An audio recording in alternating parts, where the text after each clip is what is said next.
Jaya Radha Madhava Kunya Bihari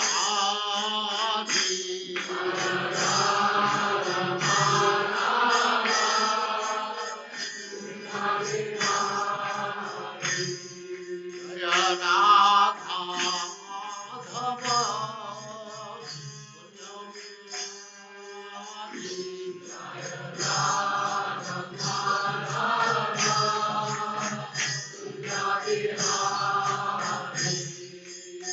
Gopi Jana Vallabha Girivaradhari Gopi Jana Vallabha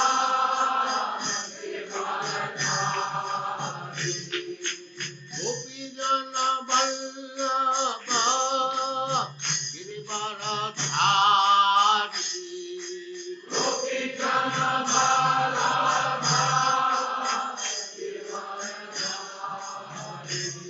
Jaya Radha Madhava Kunja Bihari Jaya Radha Madhava Kunja Bihari Jaya Radha Madhava Kunja Bihari Jaya Radha Madhava Kunja Bihari Gopi Jana Vallabha Girivaradhari Gopi Jana Vallabha Girivaradhari Yashodanandana Braja Jana Ranjana Yashodanandana Braja Jana Yashodanandana Braja Jana Ranjana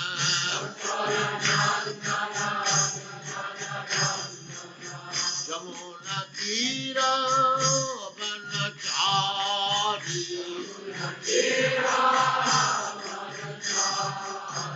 Jamuna Tira Vanachari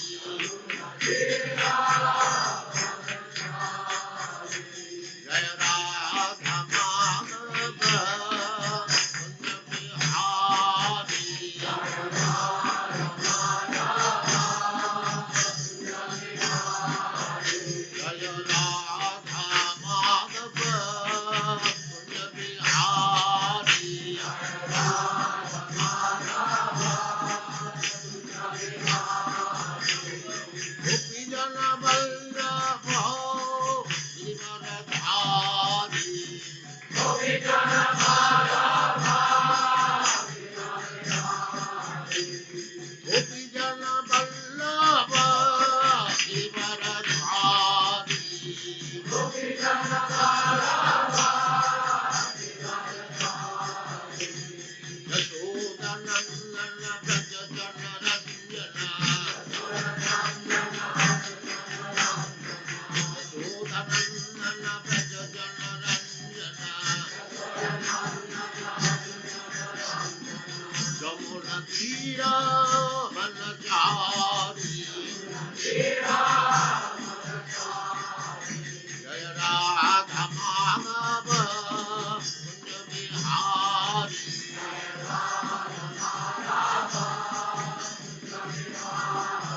Jaya Radha Madhava Kunja Bihari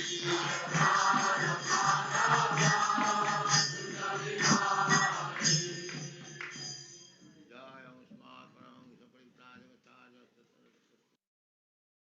Hare Krishna, Krishna Krishna, Hare Hare, Hare Rama, Rama Rama, Hare Hare.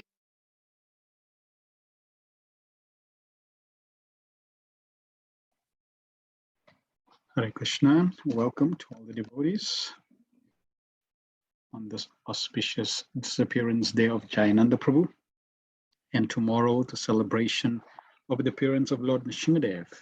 And we are continuing associating with Srimad Bhagavatam Canto 1, Chapter 10, verses 7 to 14, the departure of Lord Krishna for Dwarka.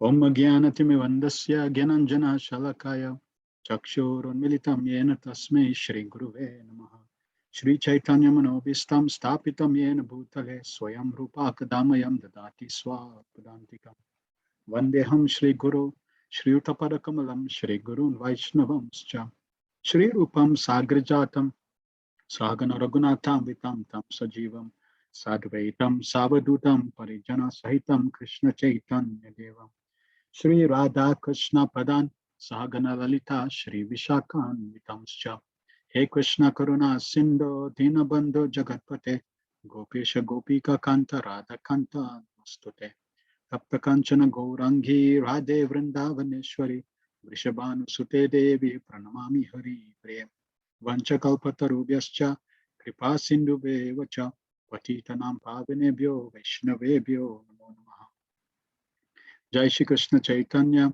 Prabhu Nityananda Shri Advaita Gadadhar Shivasadi Gaura Bhaktavrinda Hare Krishna Krishna Krishna Hare Hare Hare Rama Rama Rama Hare Hare Sarva Shastra Payusha Sarva Vedika Satpala Sarva Siddhanta Ratnadya Sarva Lokai Prada Sarva Bhagavata Prana Srimad Bhagavato Prabhu Kali Bandho Didaditya Shri Krishna Parivartita Srimad Bhagavatam, O nectar churned from the ocean of all Vedic scriptures, O most prominent transcendental fruit of all the Vedas, O you enriched with the jewels of all spiritual philosophical conclusions, O you grant spiritual vision to all the people of the world, O light breath of the Vaishnava devotees, O Lord, you are the sun which has risen to dispel the darkness of Kali Yuga. You are actually Lord Krishna who has returned amongst us. Paramananda Pataya Prema Varshasharayate Sarvada Sarva Sevyaya Shri Krishnaya Namaste. O Srimad Bhagavatam, I offer respectful obeisance unto you. By reading you one attains transcendental bliss, for your syllables rain pure love of God upon the reader. You are always to be served by everyone, for you are incarnation of Lord Krishna. Madhika Bandhu Mad Sangim Mad Guru Mad Mahadana Mad Nishtaraka Mad Bhagya Marananda Namastute. O Srimad Bhagavatam, O my only friend, O my companion, O my teacher, O my great wealth, O my deliverer, O my good fortune, O my bliss, I offer my respectful obeisances unto you.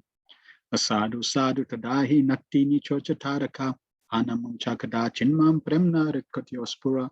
O Srimad Bhagavatam, O give us saintly Mr. Unsaintly, O uplifted very fallen, please do not ever leave me. Please become manifest in Mahatma throat, accompany pure love of Krishna. Hare Krishna, Krishna Krishna, Hare Hare, Hare Rama, Rama Rama, Hare Hare.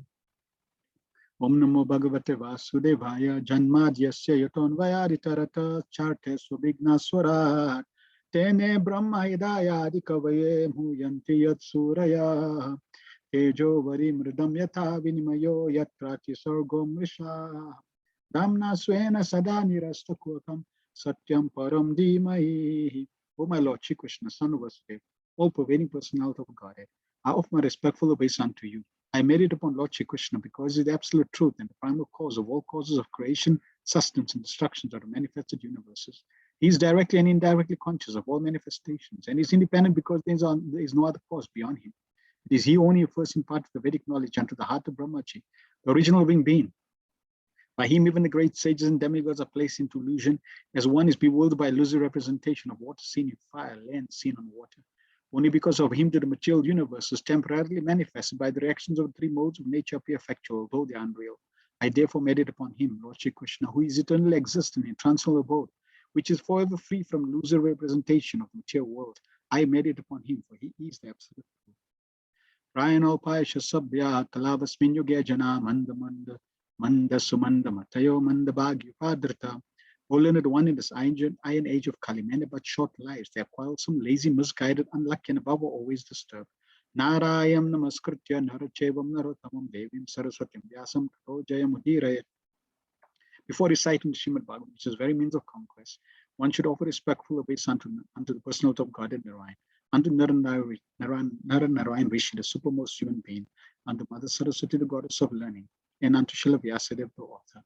Savai pumsa parodharmo yato paktira dokchaje ahoitukia prati yata yayatma suprasiddhati The supreme occupation dharma for all humanity is that by which men can attain to loving devotional service unto the transcendent Lord. Such devotional service must be unmotivated and uninterrupted to completely satisfy the self. Vasudeva Bhagavati Bhakti Yoga Prayojita Jana Yatya Savairagyam Yanam Chayada Hoitukam. By rendering devotional service unto the personality of Godhead, Shri Krishna, one immediately causes knowledge and detachment from the world. Vadanti tattva vidas tattvam yajgnanam advayam brahmeti paramatmeti bhagavaniti sabhyate. Learned transcendentals who know the absolute truth call this non-dual substance Brahman Paramatma Bhagavan. Shri Shri Shosha Dhanasya Vasudeva Kataruchi Syan Mahatsevaya Vipra Punya Tirta Nishevana. Who twice born sages, by serving those devotees who are completely free from all vice, great service is done. By such service, one gains affinity for hearing the messages of Vasudeva. Shrinutam Swakata Krishna Punya Shravana Kirtana Yaddattastoya Bhadrani Vidunati Suritsatam. Shri Krishna, a personality of Godhead, who is Paramatma, super soul in everyone's heart, and a benefactor to full devotee, cleanses desire from material enjoyment. The heart of the devotees who have developed the urge to hear his messages, which are themselves virtues when properly heard and chanted. Nasta Prayashu Bhadreshu Nitam Bhagavata Sevaya Bhagavatutama Sloke Bhaktir Bhavati Nashtiki. By regular tenets in the classes of Bhagavatam and by rendering of service to the pure devotees, all that is troublesome to the heart is almost completely destroyed. And loving service unto the personality of Godhead, who is praised with transcendental songs, is established as an irrevocable fact. Om Namo Bhagavate Vasudevaya, Om Namo Bhagavate Vasudevaya, Om Namo Bhagavate Vasudevaya. We are continuing Srimad Bhagavatam based on the teachings of the Divine Grace, A.C. Bhaktivedanta Swami Srila Prabhupada, the founder Acharya of the International Society for Krishna Consciousness. Hare Krishna, and welcome again. Please, let's hear some feedback from chapter 10, verses 1 to 6.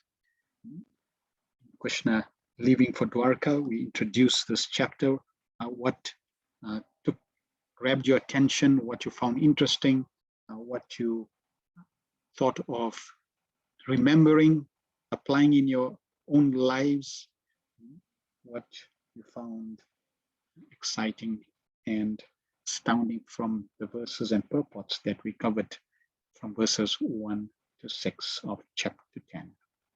Please share that in the chat.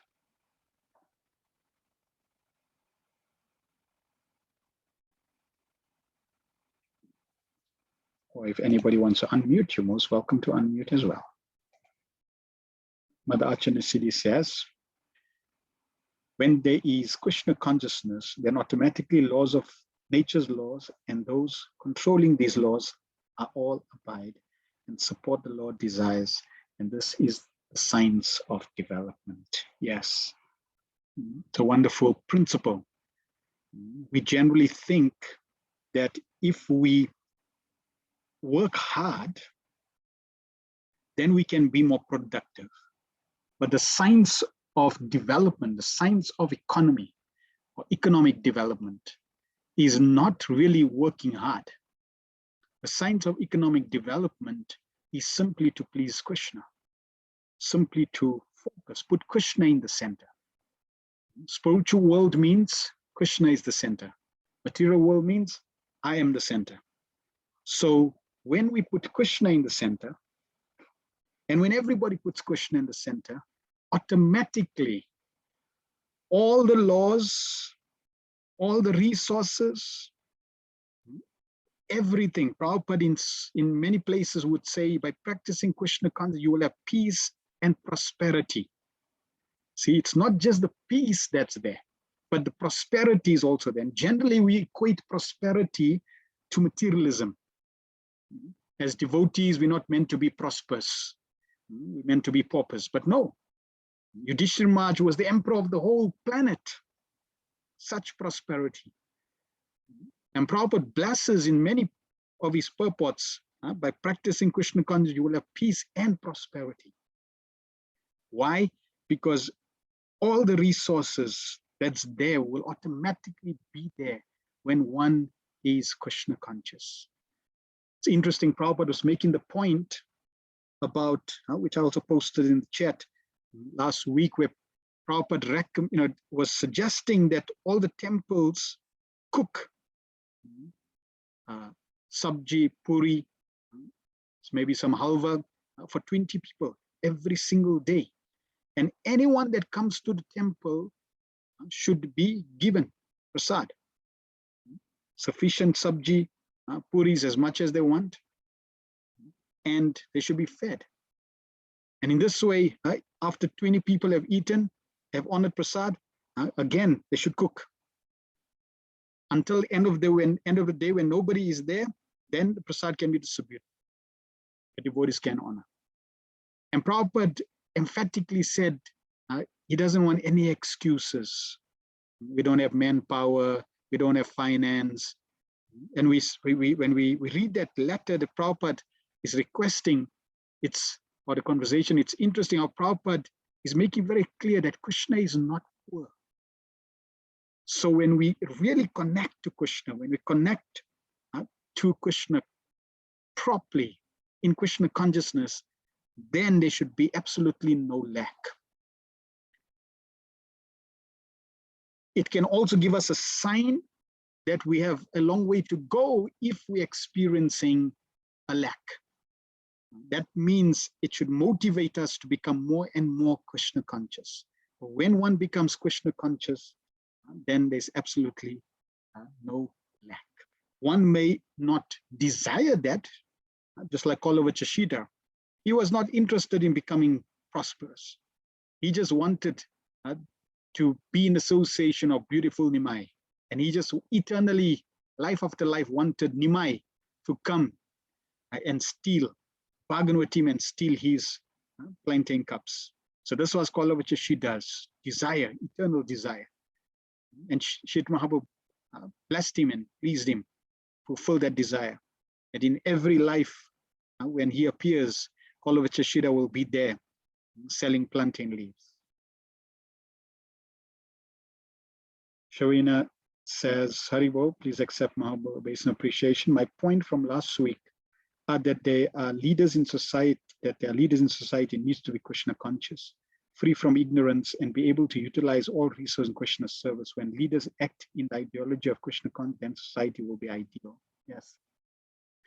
And this is the whole mission of Krishna consciousness, a vast, a huge, humongous mission to spread Krishna consciousness, and not only to just the citizens, but the world leaders, and for the world leaders to become Krishna conscious. And will it be easy? Most definitely not. Will there be challenges? Most definitely yes. Just like Prahlad Maharaj in his preaching experienced so many challenges. From where? Even from his own family. His own father was terrorizing him. So we will experience challenges, but that is the service that we are given, and we are part of this great mission. So therefore, we endeavor to the best of our ability. But when that day comes, when all the leaders across the globe are Krishna conscious, we will see the golden age.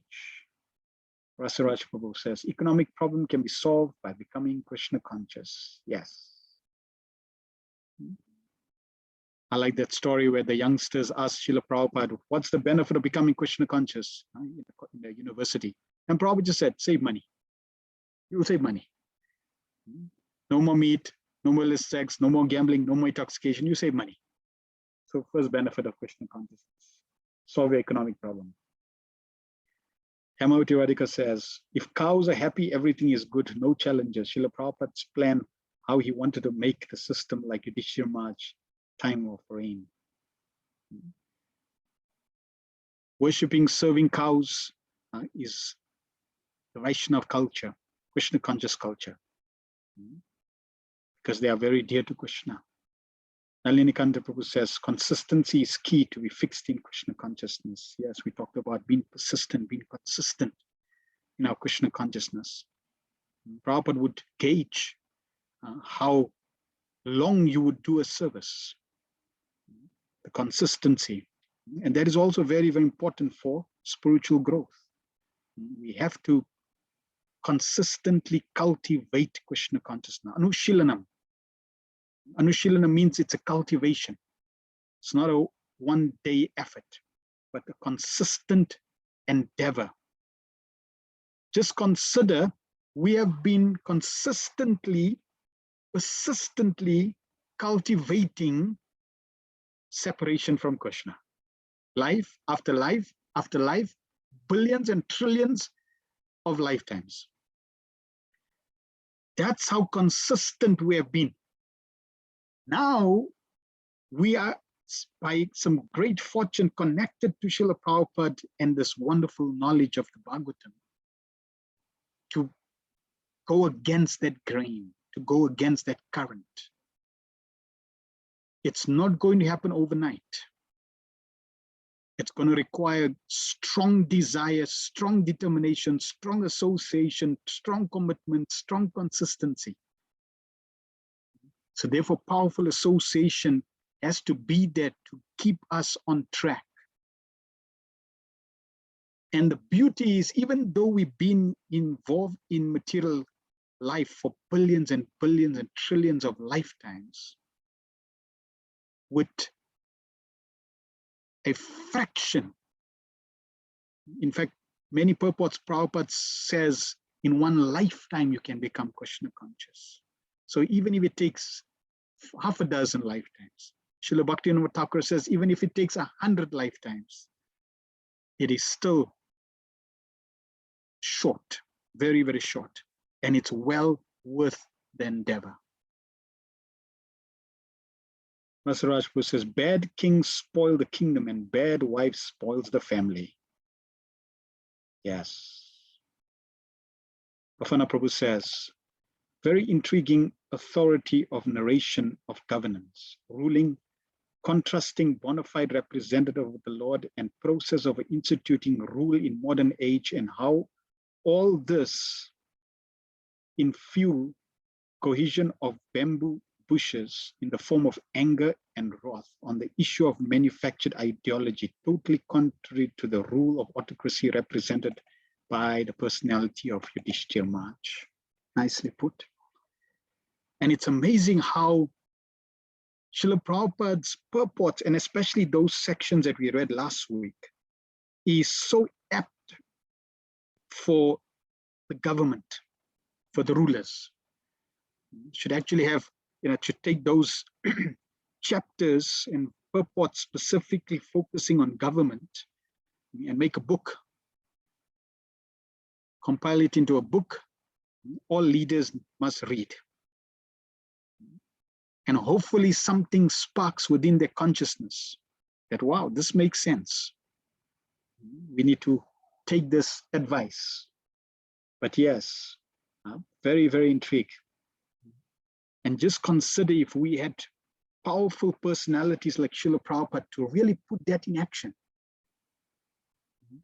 we would see Bhagavatam alive in terms of Yudhishthira Maharaj's reign.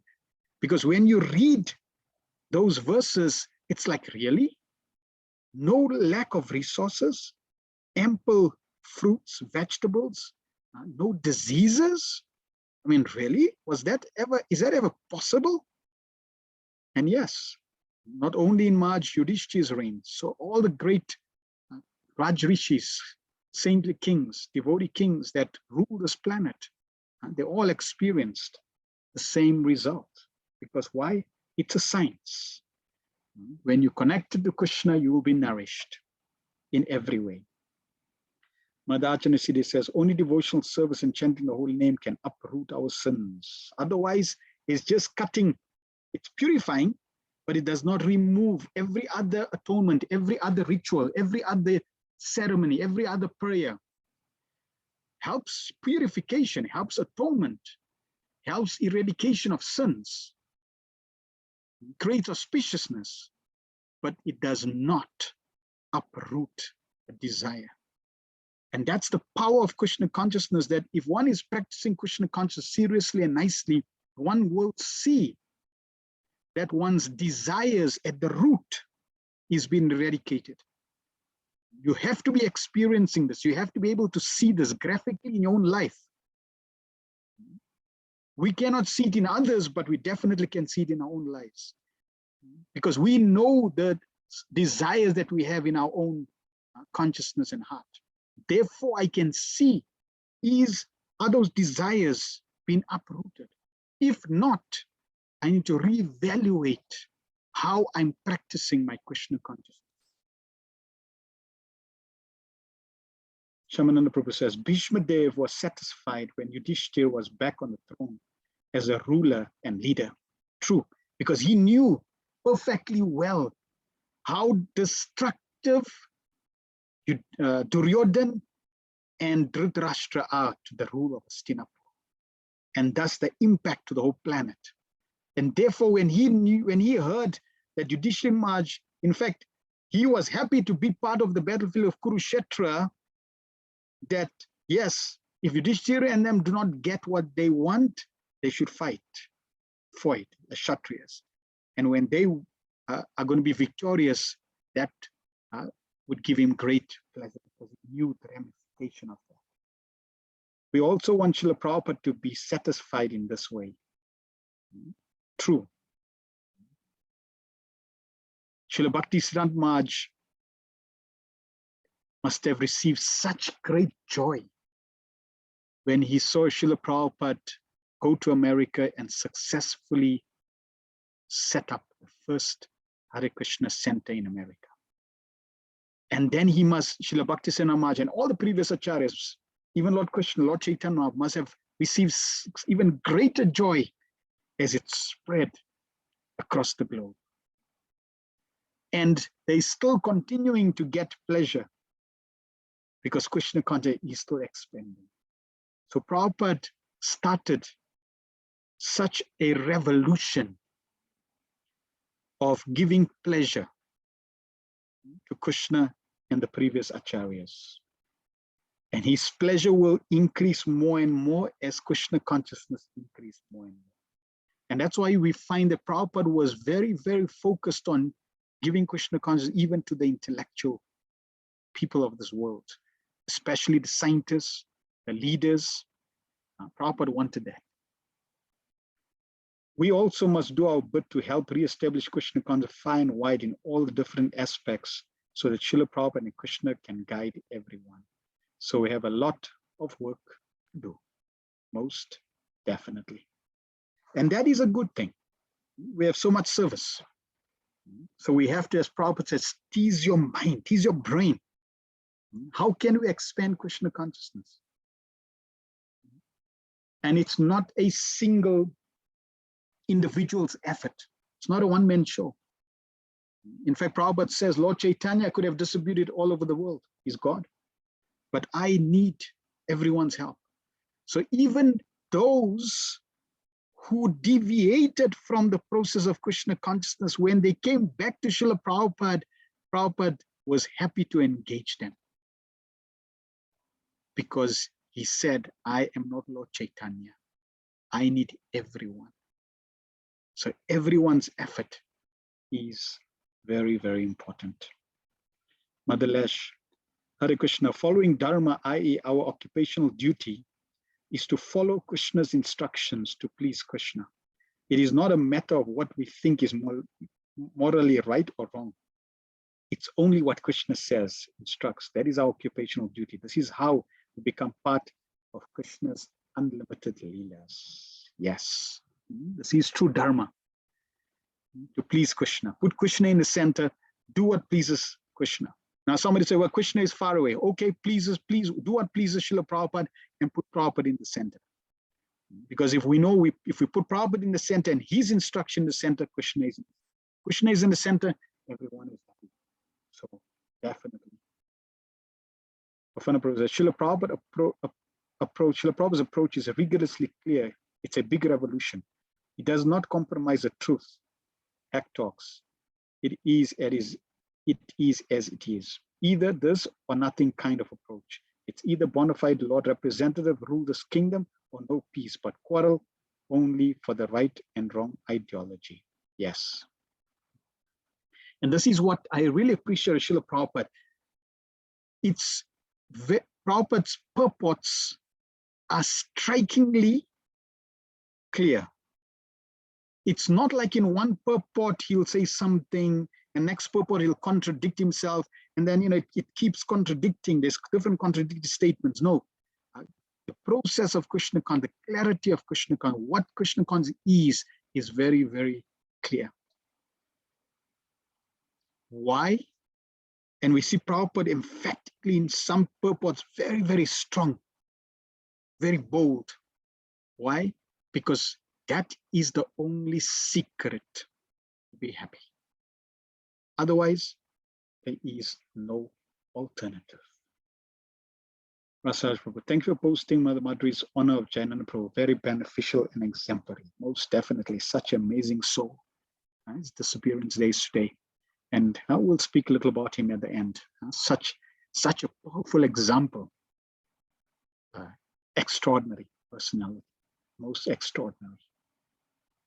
Bhavana Prabhu, contrasting heads of state puts my votes and those operating from agent of the Lord point of view. Powerful remark, such as no kingly power. And there we cannot have confidence to such heads of state. It's true, Prabhupada says it's not the fault of the leaders. So if the leader is not Krishna conscious, it's not his fault. It's actually the fault of those who are voting. Because those who are voting don't know better. So therefore, those who are voting need to be educated who to vote for. And if they cannot find a suitable ruler, then they need to look at, okay, how do we create a suitable ruler? Then we can put him in charge. Otherwise, there will be devastation. Thank you very much for everyone's feedback. It is highly appreciated. The feedback is important because not only are we able to recap what we heard last week, what we read, but it reinforces. We need Krishna consciousness to soak, to be absorbed deep within the core of our consciousness. Bhavana Prabhu says, text 3, very ecstatic. I love the repeat trait of the Lord, infallible Lord, said several times in this text. And when we become completely convinced that the Lord is infallible, meaning that he will never fail us, we will never lose with the Lord on our side. In every single aspect, it has such power. So for example, if you serve Lord Krishna, you'll be perfectly happy and peaceful. You want protection, Lord Nrsingadev will be there 24 hours, 7 days a week at call. Simply by calling upon him, the Lord will be there to protect. So we have every aspect in Krishna consciousness, infallible. Process due to the infallible shelter of the infallible Lord. Mother Lash, Prabhupada's purports was slightly different, posing lots of questions, yes, and there was a reason for that. It's almost forcing us to try to find the relevant answer to the questions. And as it turns out, these answers from the ever-fresh Krishna conscious knowledge. Yeah, there was a reason Prabhupada used that style of, and you're right, in these first 6 purports, Prabhupada was presenting Krishna consciousness in a questioning way. Is this how people can be happy? Is this, is this the trait of the current rulers, except Prabhupada was giving Krishna consciousness, but asking questions. One is, as you mentioned, so that people can think. And the second is also less offensive. Srila Prabhupada mentioned to Jayapataka Maharaj that if something is wrong, instead of blatantly saying this should not be like this or this is wrong, because it can become offensive. You can go into the territory of being offensive. So you put it as a question. If this is done like this, is that not good or bad? See, this doesn't become offensive. And even if you don't get an answer, you've sent the message through. So Prabhupada in these purports also did that. He was asking questions, which means because he's touching on very sensitive aspects, especially with the world leaders. So a very wonderful way Prabhupada trying to trigger our thoughts as well as not being offensive in presenting the truth. Right? Welcome to Radhanam Dasi and Sadhana Jivan Prabhu. Thank you for your attendance and association. We hope Srimad Bhagavatam nourishes your heart, consciousness, and mind like it has for all of us. And let us now continue with today's session. So today we're going to cover 7 to 14. Intensity of Lord Krishna's attractive influence. So we're going to be hearing about Krishna's attractive influence. Text 7. Usitva Hastinapure Masan Katipayan Hari Surdridam Cha Vishokaya Vyasuscha Priyakam Yaya. Shri Hari, Lord Shri Krishna, resided at Hastinapur for a few months to pacify his relatives and please his own sister Subhadra. So it seems that Krishna was staying at Hastinapur, and we heard how he wanted to leave, and Yudhishthira said, please stay more for some few more months. So Krishna accepted, stayed for a few months. Then one incident after another, protecting Maj Parikshit, going to Bhishmadev, relieving Yudhishthira's anxiety, throning Yudhishthira on the throne, etc. All these activities kept Krishna with the Pandavas and in Hastinapur. And here it's explained that the Lord also stayed specifically to please his sister Subhadra. Prabhupada in his purport says, Krishna was to start for Dwarka, his own kingdom, after the battle of Kurukshetra and Yudhishthira's been enthroned. But to oblige the request of Maharaj Yudhishthira and to show special mercy to Bhishmadev, Lord Krishna stopped at Hastinapur, the capital of the Pandavas. The Lord decided to stay especially to pacify the grieved king, as well as to please Subhadra, the sister of Lord Shri Krishna. Subhadra was especially to be pacified because she lost her only son, Abhimanyu, who was just married. The boy left his wife Uttara, the mother of Maj Parikshit. The Lord is always pleased to satisfy his devotees in any capacity. Only his devotees can play the part of his relatives. The Lord is absolute. So those last 3 statements of Srila Prabhupada, the Lord is pleased to satisfy his devotees in any capacity. Krishna, he's Atmarama. Krishna has unlimited energies. There's no lack in Krishna. He doesn't need anything. It's not like we as living beings need some things. We need certain things to be satisfied. Krishna is Atmarama. He's fully satisfied. He doesn't need anything. But what gives him pleasure, what gives him greater satisfaction is to serve his devotees. This is the appetizer for Krishna. Krishna will do anything to satisfy his devotees. He'll go all out to satisfy his devotees. And there are many reasons, but one reason is because the devotees have given their lives to Krishna.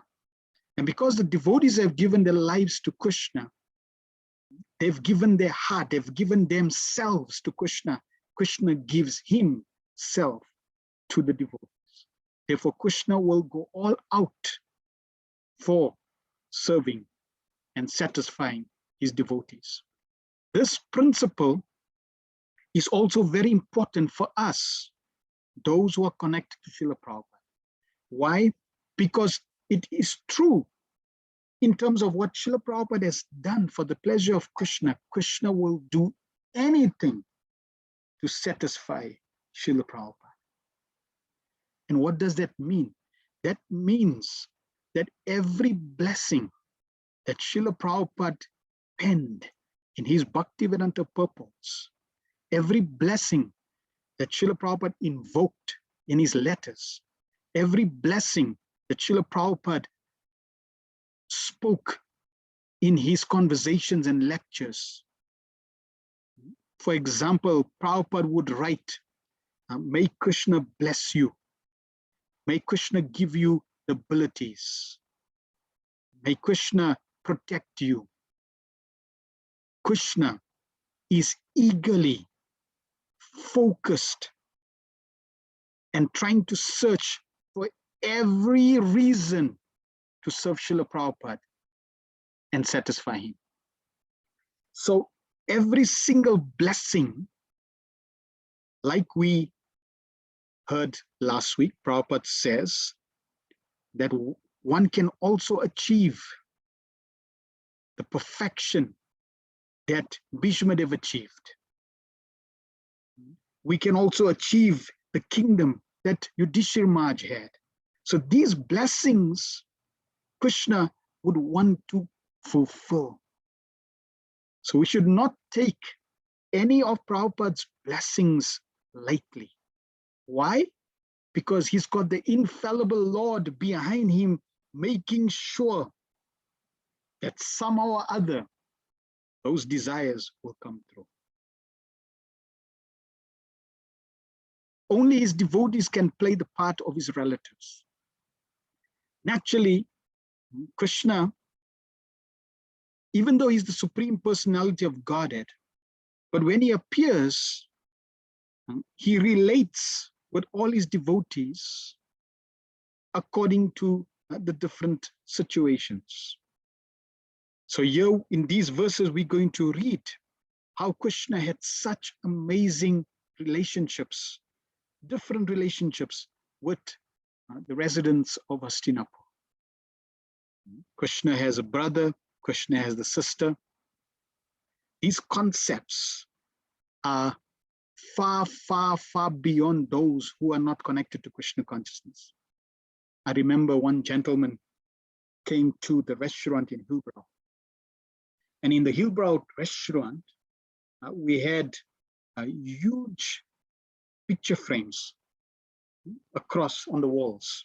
One of the picture frames you'll see is in the Lanesha temple, Shishintagora temple, on the left-hand side, where Krishna and Balaram are there, and Balaram is massaging Krishna's lotus feet.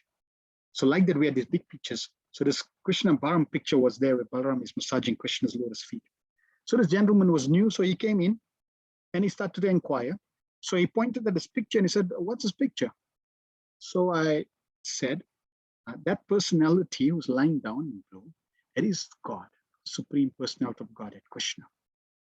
So it was okay. He could digest that. Wasn't, out of the, it wasn't out of the extraordinary. He could accept that. Then I said, and the person next to him who's massaging his feet is his elder brother. And this man, he just couldn't register it. It's like he got a fuse. There was a short circuit, two wires just like zzz. Nope, this didn't make sense. Wait, pause. You're saying that person is God, and generally the concept of God in all theologies is God means no equal and no higher. Prabhupada also very often in his purports make it very clear. That's the definition of God, no equal and no higher. Okay, we're happy with that definition. We accept that definition. But now you're saying he's got an elder brother, not just a brother. Say, okay, if you have a brother, maybe younger brother, right? Because now it's lower. But now you're saying elder brother, which means somebody greater than God. That just fused him. So this is the point. Prabhupada is making the point that only his devotees can play the part, and really only devotees can understand that Krishna can have relationships. And for us, this is also a very important point. We need to deepen our relationship with Krishna. We need that relationship to be awakened, to be alive, not just as a servant to Krishna, not just theoretically, not just intellectually knowing that I'm a servant of Krishna, but what is that relationship that I have eternally with Krishna? And that's the platform I want to aspire to and live from. Prabhupada in his lectures mentions, so Subhadra was kidnapped by Arjuna in dress of a sannyasi. So all these relatives of Krishna, Pandavas, his sister Subhadra, Krishna, Balaram, Subhadra. Subhadra was sister of Krishna. So Baladev wanted to hand over his sister to Duryodhana, and Krishna wanted to hand over the sister to Arjuna.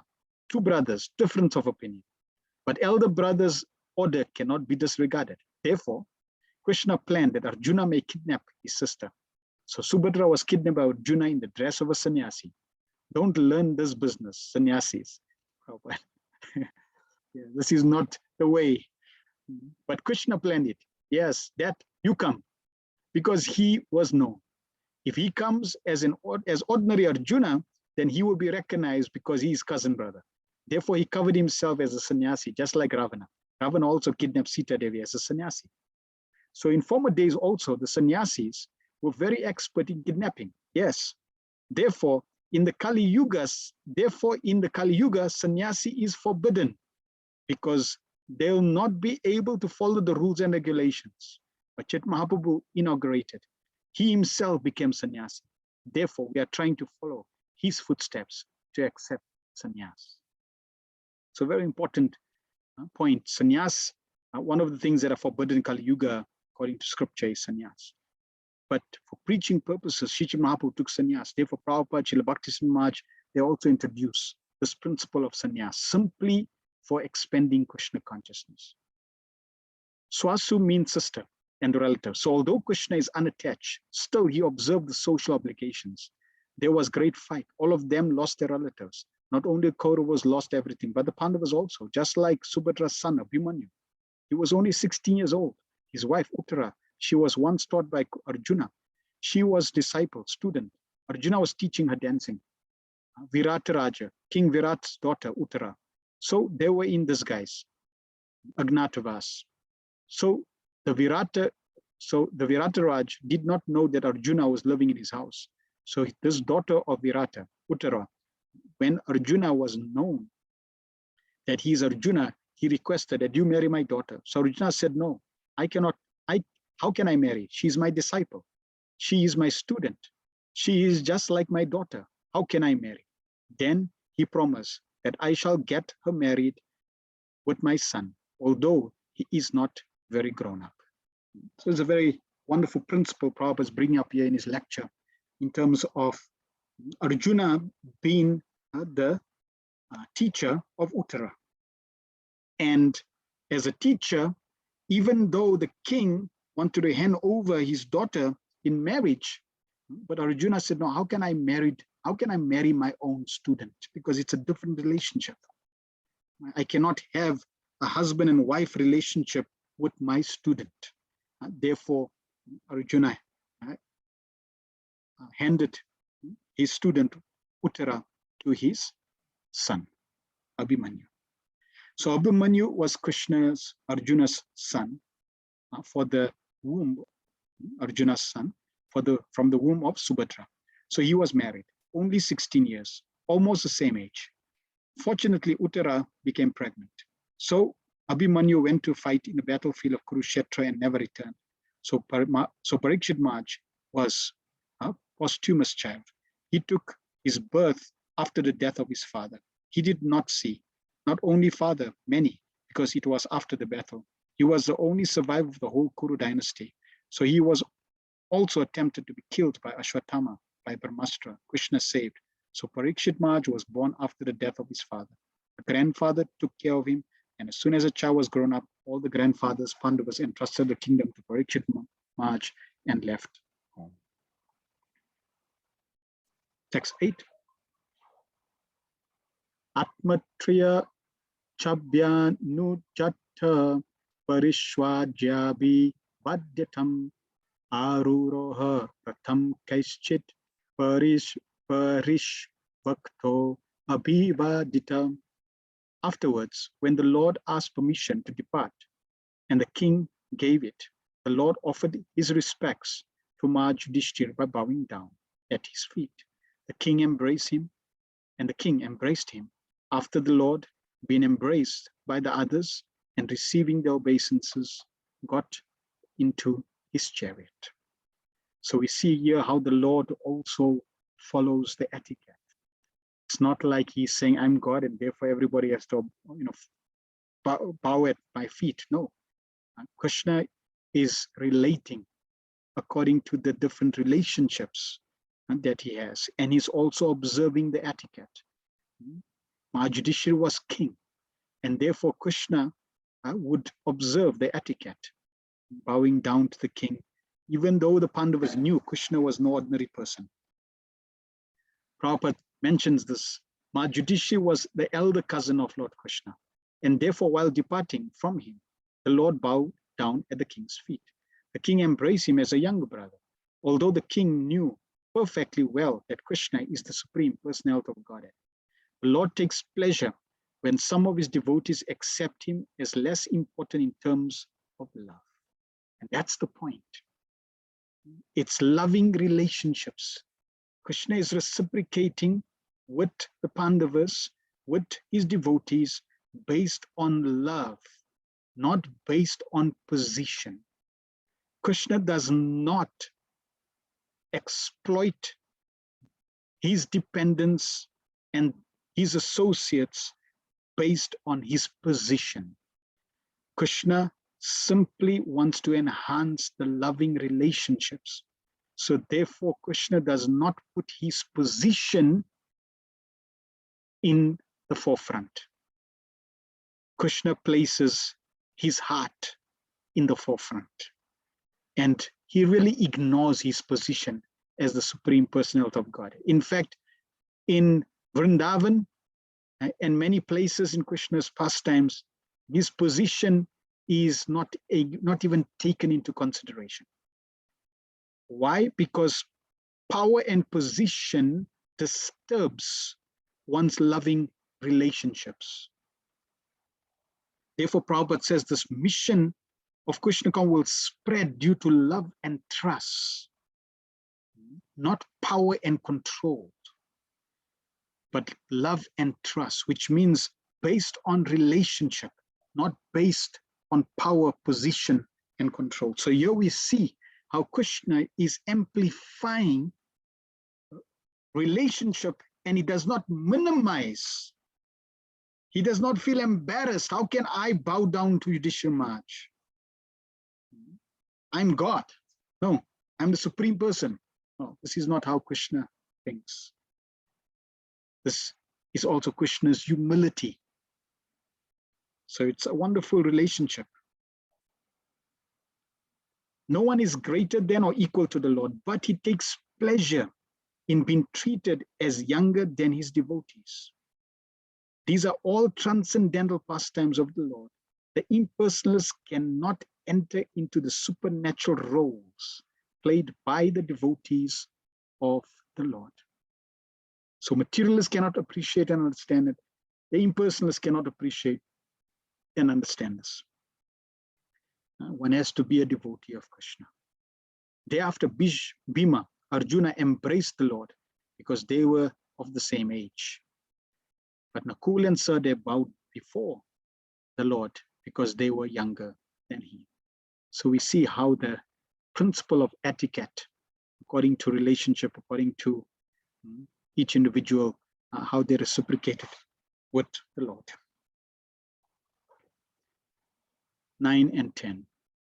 Subhadra Draupadi Kunti Virata Tanaya Tata Gandhari Dhritarashtrascha Yuyutsur Gautama Yamo Vikrodarascha Dom Yascha Striyo Matsya Sutadaya Nase Hi Re Vimukyanto Viraham Shar Viraham Sharn God Danvana. At that time, Subhadra, Draupadi, Kunti, Uttara, Gandhari, Dhritarashtra, Yuyutsu, Kripacharya, Nakula, Sahadev, Bhimsen, Domnya, and Satyavati all nearly fainted because it was impossible for them to bear separation from Lord Krishna. Now we hear a list of all those great devotees who had a strong bond, loving relationship with Krishna. And Krishna is now about to leave. And just the thought that Krishna is going to be leaving caused them unbearable pain, that they nearly fainted. So just thinking that now Krishna is leaving, that separation caused them nearly to faint. This is a sign of attachment. This is a sign of love. Now what's interesting is, in these list of names, Gandhari and Dhritarashtra also there. Gandhari just cursed Krishna at the end of the Mahabharata war, Kurukshetra war, that just as all my family members were killed, your whole dynasty will also be killed. So she cursed Krishna. Dhritarashtra, he was inimical to the Pandavas. In fact, even at the end of the Kurukshetra war, when the Pandavas came back to see Dhritarashtra, Dhritarashtra embraced Bhima to kill him. And Krishna, noticed that, sent a statue, because he was blind. So Krishna told Bhima to not go and sent a statue. And Dhritarashtra embraced the statue and practically broke the statue to pieces. He wanted to do that to Bhima. So he was an enemy. Yet it's described here that even they fainted, nearly fainted, thinking about Krishna leaving. Why? And the reason is because they were amidst great lovers of Krishna. And because they were amidst great lovers of Krishna, that intensity, that sangha, that association of the devotees, the Pandavas, and those that are described, their love reflected on the heart of Gandhari and Dhritarashtra, and they also felt that separation. This also was experienced by many disciples of Srila Prabhupada. They explained that in the association of Srila Prabhupada, you could feel the spiritual world, you could experience the spiritual world, you could experience the atmosphere is different. One disciple, she shares that she was distributing Back to Godhead magazines in a festival. And Srila Prabhupada came to the festival and happened to just be behind her back. And she felt her hair stand on end. She didn't know what was happening. She was busy distributing Back to Godhead magazine, and next minute she feels like energy and her hair stand on end. And she says she felt Prabhupada before she saw him. This was the energy of Prabhupada. Naturally, when she turned back, she saw Srila Prabhupada. But many disciples shared this, that in the midst of Srila Prabhupada, when Srila Prabhupada was present, you was in his association. It was like you had no anarthas, you could do anything. So like that, the Pandavas and all the lovers of Krishna amidst their association, Gandhari and Dhritarashtra also felt this loving separation that they were feeling. And Prabhupada, in his purports, is going to be focusing on this fact of Sangha, of association. Lord Shri Krishna is so attractive for the living beings, especially for the devotees, that it is impossible for them to tolerate separation.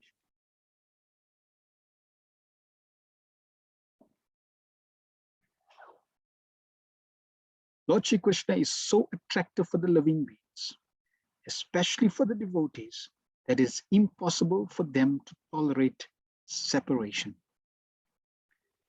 It is a very deep statement that we can use to measure our progress.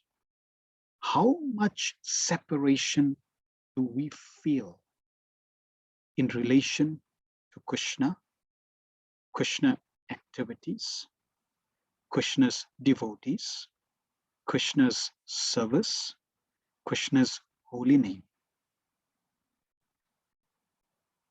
For example, you see the deities, curtains open, nice, and curtains close, nice, and that's it. It does not stir up the heart. That means we have a long way to go to be serious about our Krishna consciousness, so that the heart starts to stir in emotion. When the curtains open, you faint. Or when the curtains close, you faint. Why? Because of love.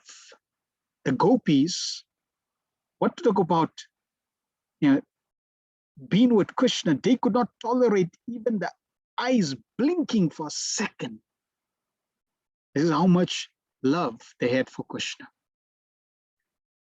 The conditioned soul, under the spell of illusory energy, forgets the Lord. Otherwise, he cannot. The feeling of such separation cannot be described, but it can simply be imagined by devotees only. Maya Devi, the energy of material energy, Maya, has two potencies, the covering potency and the throwing potency. So when she covers you, that's also how one forgets. Also, according to your desire, because you desire to forget the Lord, then the Lord also facilitates your aspiration to forget him. If you desire strongly to remember him, then the Lord is going to facilitate that desire. After his separation from Vrindavan, and the innocent rural cowherd boys and girls, ladies and others, they all felt shock throughout their lives. And the separation of Radharani, the most beloved cowherd girl, is beyond expression. Yeah, it cannot be described. It's impossible. In fact, even Lord Krishna could not describe and understand the love of Srimati Radharani. How much love does she have for me? What does she experience when she meets me, when she separates from me? There was no way even Krishna, who knows everything, who's all knowledgeable, could understand that. He had to take on the love of Radharani to experience her love. And therefore he appeared as Sri Chaitanya Mahaprabhu to experience this. Once they met at Kurukshetra during a solar eclipse, and the feeling which was expressed by them is heart-rending. There is, of course, a difference in the quality of the transcendental devotees of the Lord, but none of them who have ever contacted the Lord as direct communion or otherwise can leave him for a moment. That is the attitude of a pure devotee. So we know there are different levels of devotees, the residents of Vrindavan, And here the Pandavas, devotees in Hastinapur, they're on different levels. But one thing is clear, even though they have different intensity of love, they all have love. They all love the Supreme Lord, and they all feel separation. According to the gradation of love, the intensity of separation will be there. But no doubt, every single devotee that has come in contact with Krishna will feel that separation. Now here the devotees that are described, both the Pandavas and the residents of Vrindavan, they personally came in contact with Krishna. Therefore, this is true. In our case, we can say, well, I don't have Krishna, I haven't seen Krishna. And if I haven't seen Krishna, how can I experience such separation? And Prabhupada, in the coming purports, is going to be expanding this point, which we will talk about when we get there. The point we need to appreciate right now is that when you come in contact with Krishna, you will experience this separation. You do not want to leave. So when we come to Prabhupada's purports in relation to this point, we will expand. Text 11 and 12. Sat sangam mukta du sango hatum utsahate buddha kirtanya kirtyamanam yasho yasya shakrit arkanya rochanam tasmin yastadya partha saheran viraham katham darshana sparshasam lapa sayanasa bojane. The intelligent who have understood the Supreme Lord in association with pure devotees have become freed from bad materialistic association, can never avoid hearing the glories of the Lord, even though they have heard them only once. How then could the Pandavas tolerate his separation? For they had been intimately associated with his person, seeing him face to face, touching him, conversing with him, and sleeping, sitting, and dining with him.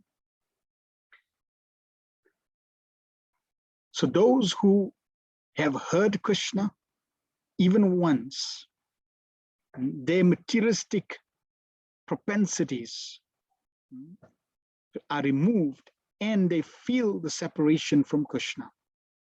What talk about the Pandavas who practically were seeing Krishna every day? They were touching Krishna, they were speaking to Krishna. Arjuna was even sleeping with Krishna.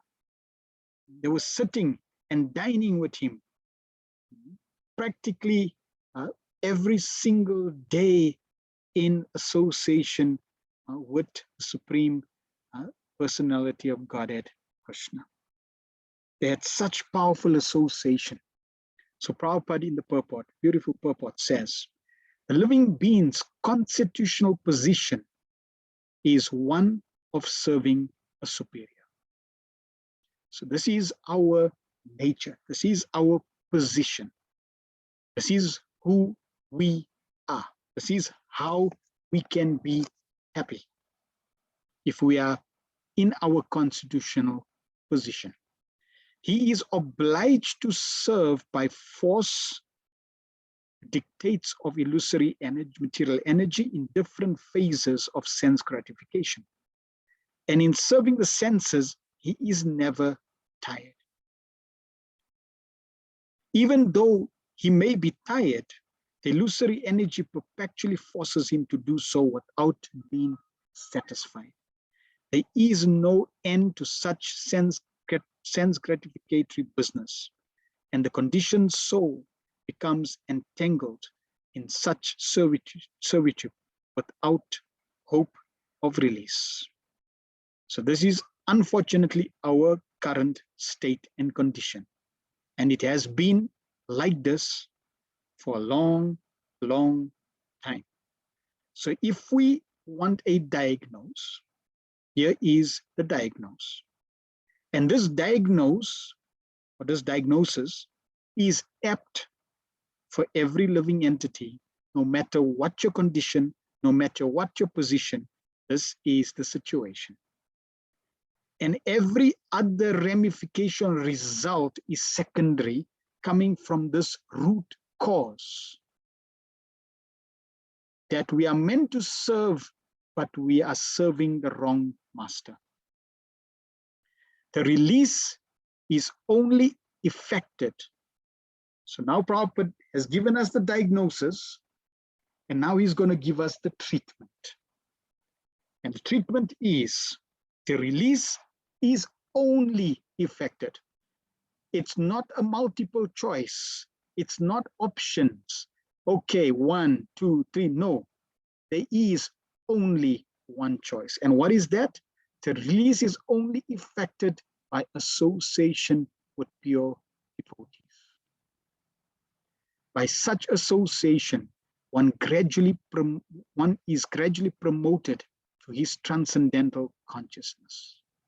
So this is why association is very, very powerful.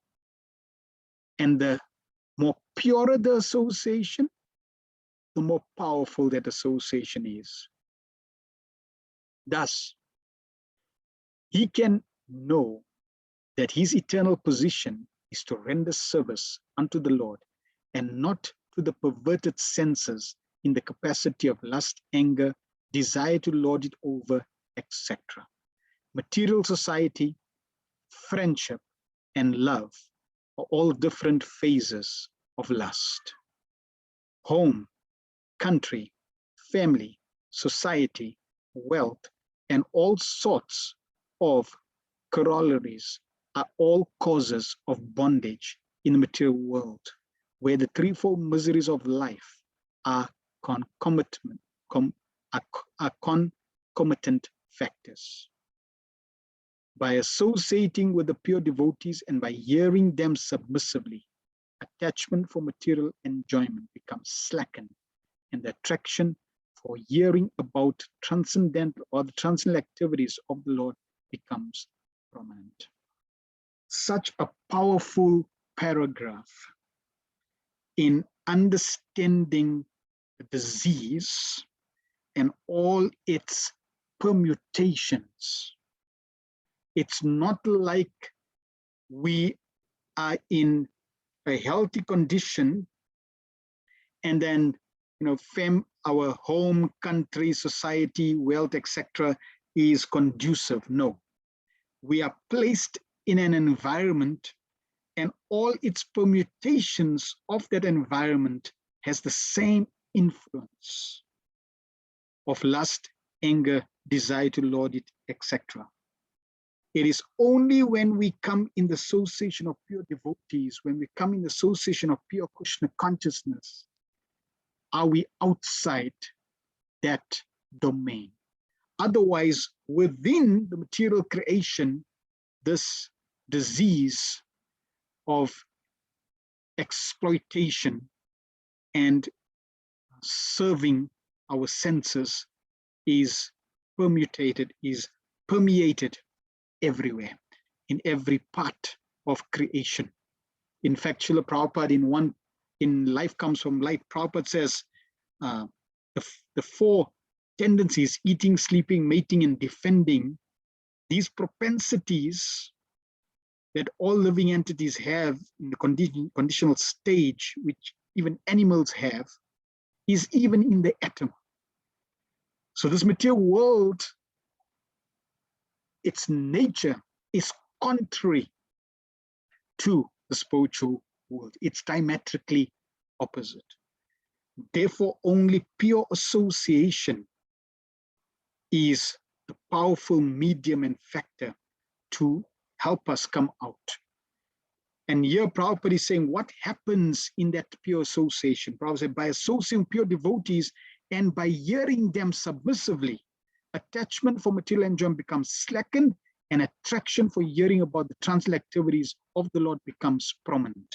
So one is it dilutes and weakens one's attachment to matter and increases and strengthens one attachment to spirit. One from Maya, detachment, and one attachment to Krishna. Both cannot coexist at any point in time. You cannot have light, the sun, and darkness at the same time. If the sun is present, there is no question of darkness. You cannot have both at any point in time. So wherever Krishna is present, there cannot be Maya. Wherever Maya is present, there cannot be Krishna.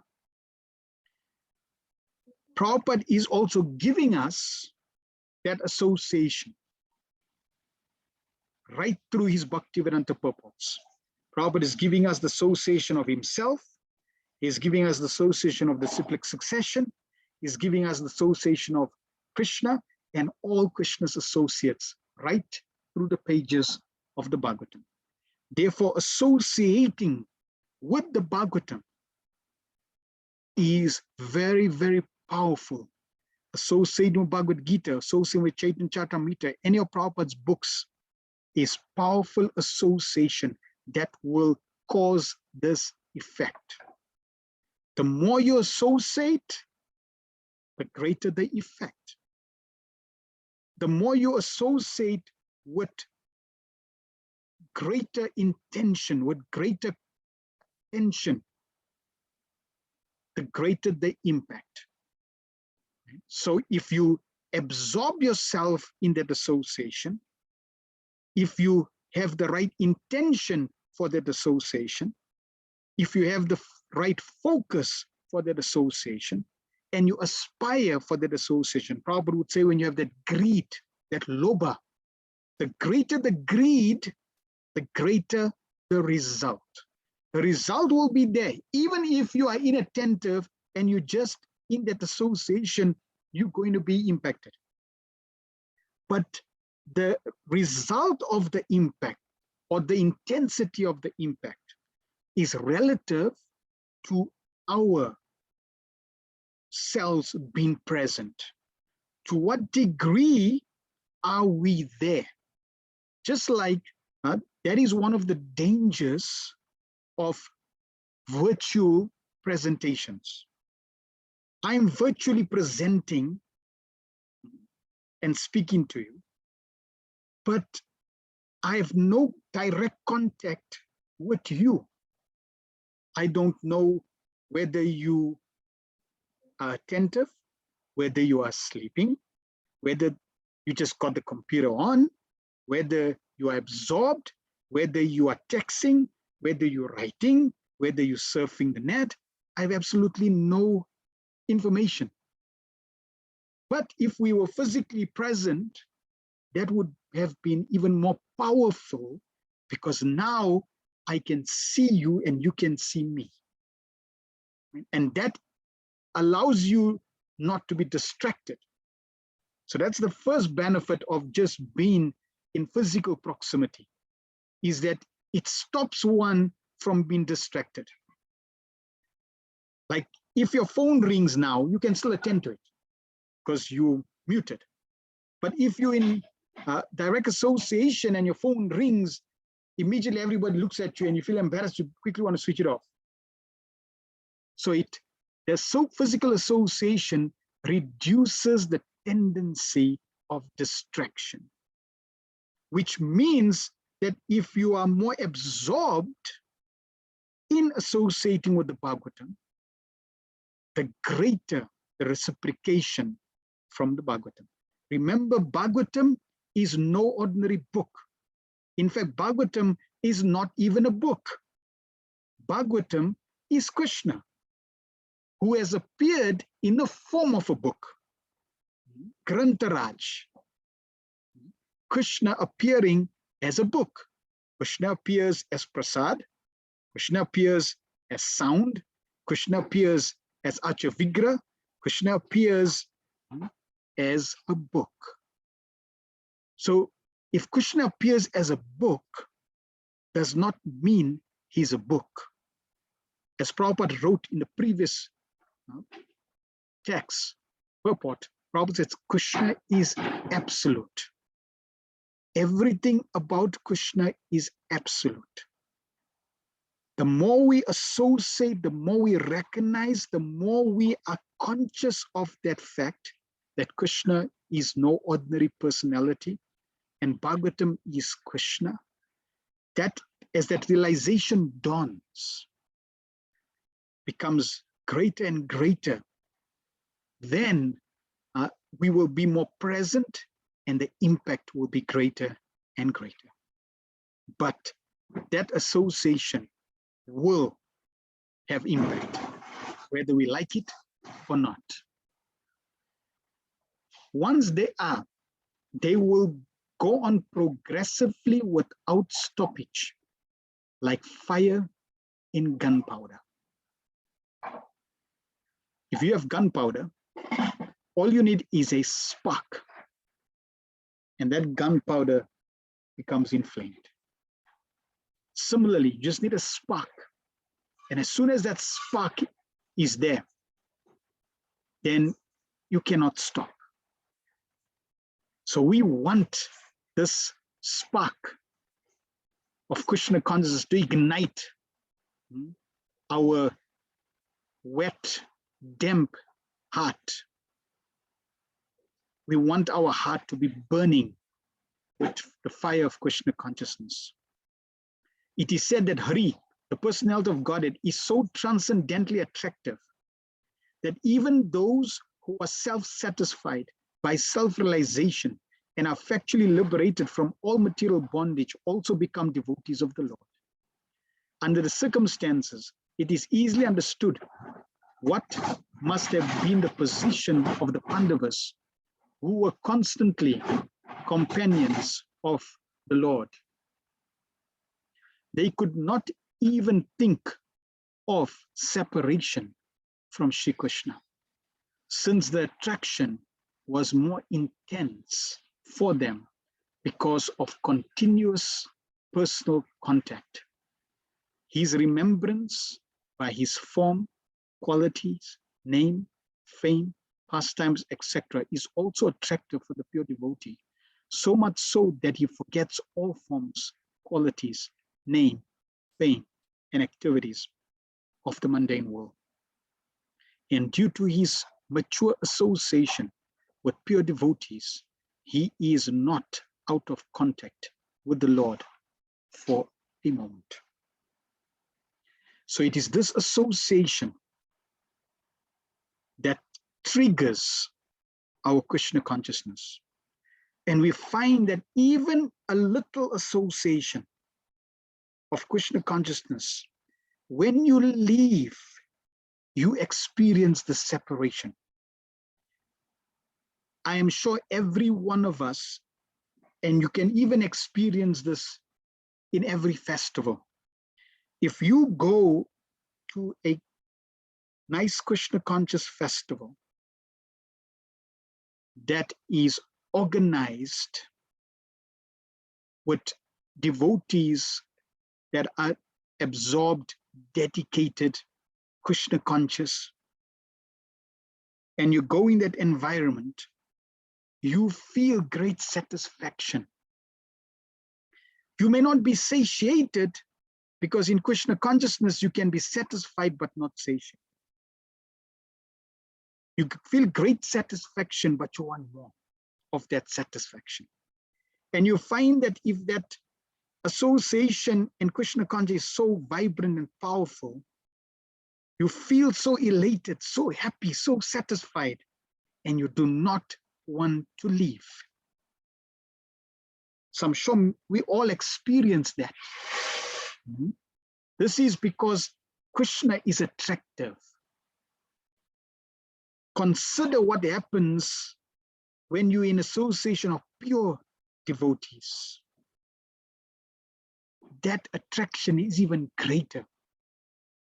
So like that, because of circumstances, you have to go, but the mind becomes attracted to that environment. I want to go to another festival. I want to be in association devotees. So we want to develop and cultivate Krishna consciousness to such a degree that we are attracted to Krishna and Krishna related activities, to Krishna's devotees, to association, to service. And when we are separated for whatever reason, we feel that separation. We can also extend our consciousness further in the sense that the temple and the activities of the temple are Krishna conscious, but that does not mean that my work and my home should not be Krishna conscious.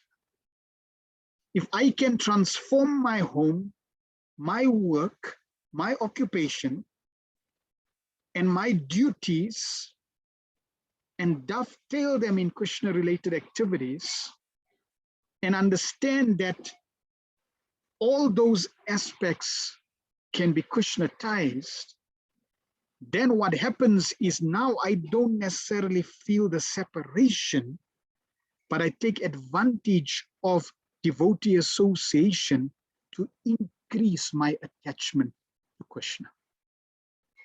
I do not neglect association with devotees, but I take advantage of when devotees come together to glorify the Lord, because when the devotees come together to glorify the Lord, there is greater potency there. Why? Because it is collective effort, it is collective energy, it is collective devotion.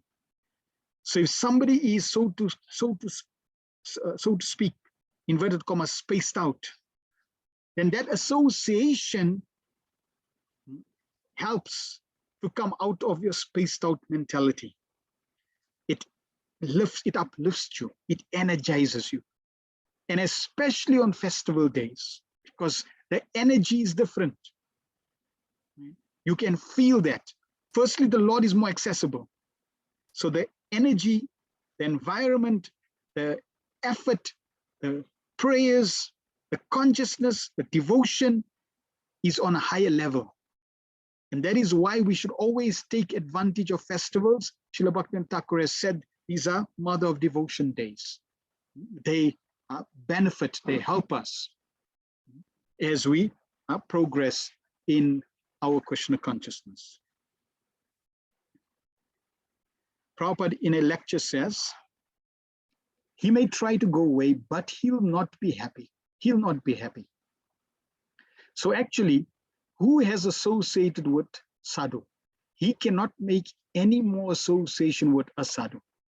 Therefore, it is said that satsanga mukta dusanga. Mukta dusanga. Mukta means completely liberated. Such person, hatum, hot, not sahate, Buddha. Such persons cannot give up the chanting of the holy names of the Lord. Kirtyamananam. He may try to go away, but he'll not be happy. He'll not be happy. We have seen practically some of the boys have left. They come occasionally, even if he protests externally, internally, he understands that he has committed a mistake by association. Kirtyamananam. Kirtyamananam. Yaso yasya shakrit arkanya rochanam. The Sankirtan chanting of this holy name is so pleasing that one cannot avoid it. If one cannot avoid it,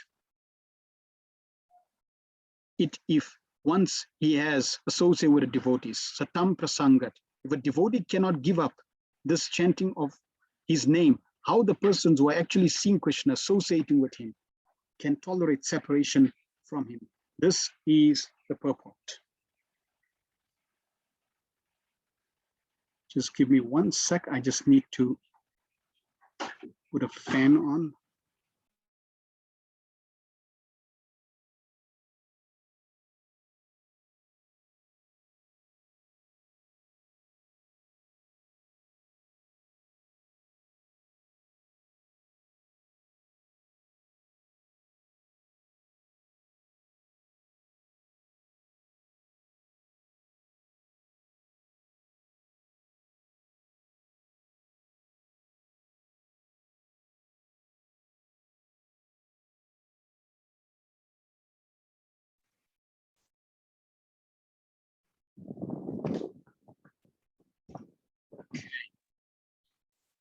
Text 13.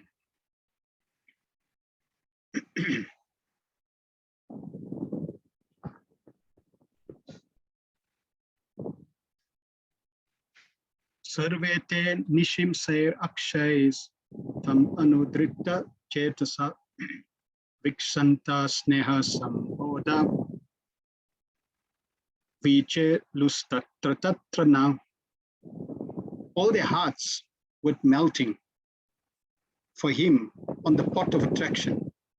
They looked at him without blinking their eyes, and they moved hither and thither in perplexity. So now we are hearing the symptoms of the devotees who have our feeling this separation from Krishna. Prabhupada in the purport says, Krishna is naturally attractive for all living beings because he is the chief eternal amongst all eternals. He alone is the maintainer of many eternals. Krishna is stated in the Katha Upanishad, and thus one can obtain permanent peace and prosperity by revival of one's eternal relation with him, now forgotten under the spell of Maya. The illusory energy of the Lord, once this relationship is slightly revived, the conditioned soul at once becomes freed from the illusion of material energy and becomes mad after the association of the Lord. This association is made possible not only by personal contact with the Lord, but also by association with his name, fame, form, and quality. Srimad Bhagavatam trains the conditioned soul to the stage of perfection by submissive hearing from the pure devotee.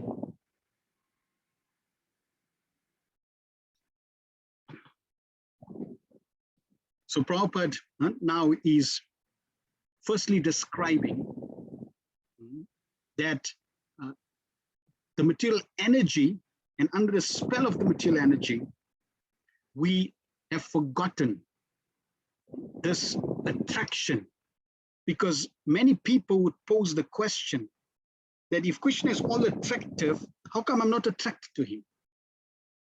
And that's because of the potency of Maya. She will cover you, and when she covers you, you do not experience Krishna's attractive nature. So one has to uncover, one has to come out of the material potency of the energy. And one can only come out when one surrenders to the pure devotee and one gets his association. So on one hand, if you associate with the material energy, you will be more and more forgetful. If you associate with the pure devotee, that will enhance and increase one's remembrance of Krishna. Prabhupada then says this association is made possible not only by personal contact with the Lord, but also by association with his name, fame, form, and qualities. And where do we find that? Specifically in our context, Srimad Bhagavatam. So that means regular association, Srimad Bhagavatam is a really regular association with Supreme Personality of Godhead. And hearing about his qualities, hearing about his name, chanting these glories is very, very conducive and powerful for reviving this attraction that we have for Krishna. And the more we do that, that means the more we hear and chant the glories of Krishna, the greater will be the reviving factor. And therefore, the greater we will become attracted to Krishna. So it's not an automatic process. It's not like as soon as I apply tilak and kantimala and address like a devotee, I'll be attracted to Krishna. No, it is not that type of process. It will only work according to the association you get. And that is why you don't want to go like a seesaw or pendulum. Krishna, no Krishna. Krishna, no Krishna. Because then it's like taking 2 steps back, 2 steps forward, 2 steps back, 2 steps forward, 2 steps back. You're not going anywhere. Or maybe 3 steps forward, 2 steps back, 3 steps forward, 2 steps back. I do not want to be in that situation. I want to expedite my attraction to Krishna. And therefore, I want to focus all my energy and my resources in the right direction. I want to be with Krishna majority of my time. I want to be associated with Krishna majority of my time. If I want to revive my attraction to Krishna. So it's not, see, Prabhupada starts off this purport by saying Krishna is naturally attractive. So it's not the fault of Krishna that I am not attracted to him, because Krishna is naturally attractive. It is I who is at fault. And therefore I need to change my side of the situation. As soon as I change my side of the situation and do what's required, automatically this natural attraction of Krishna will manifest more and more. Prabhupada says these Pandavas were so purified by association of Krishna. So they were thinking, how we shall live if Krishna goes away to Dwarka, then how we can live. In this way, they could not make any solution. They were loitering here and there, just like when you are disturbed in mind, you loiter, what to do, what to do, what to do. So they were doing that. This is the power, this is the result of association with Krishna. As soon as, and we see, right, you could compare it in the material world. In the material world, if somebody's got some sense gratification, you take it away like a child. Child is absorbed in playing. And as soon as the child is playing with some toy, you take it away, the child becomes disturbed. Similarly, also, in Krishna conscious way, if we are attached to Krishna, as soon as Krishna is separated from us, we become disturbed. like the Pandits.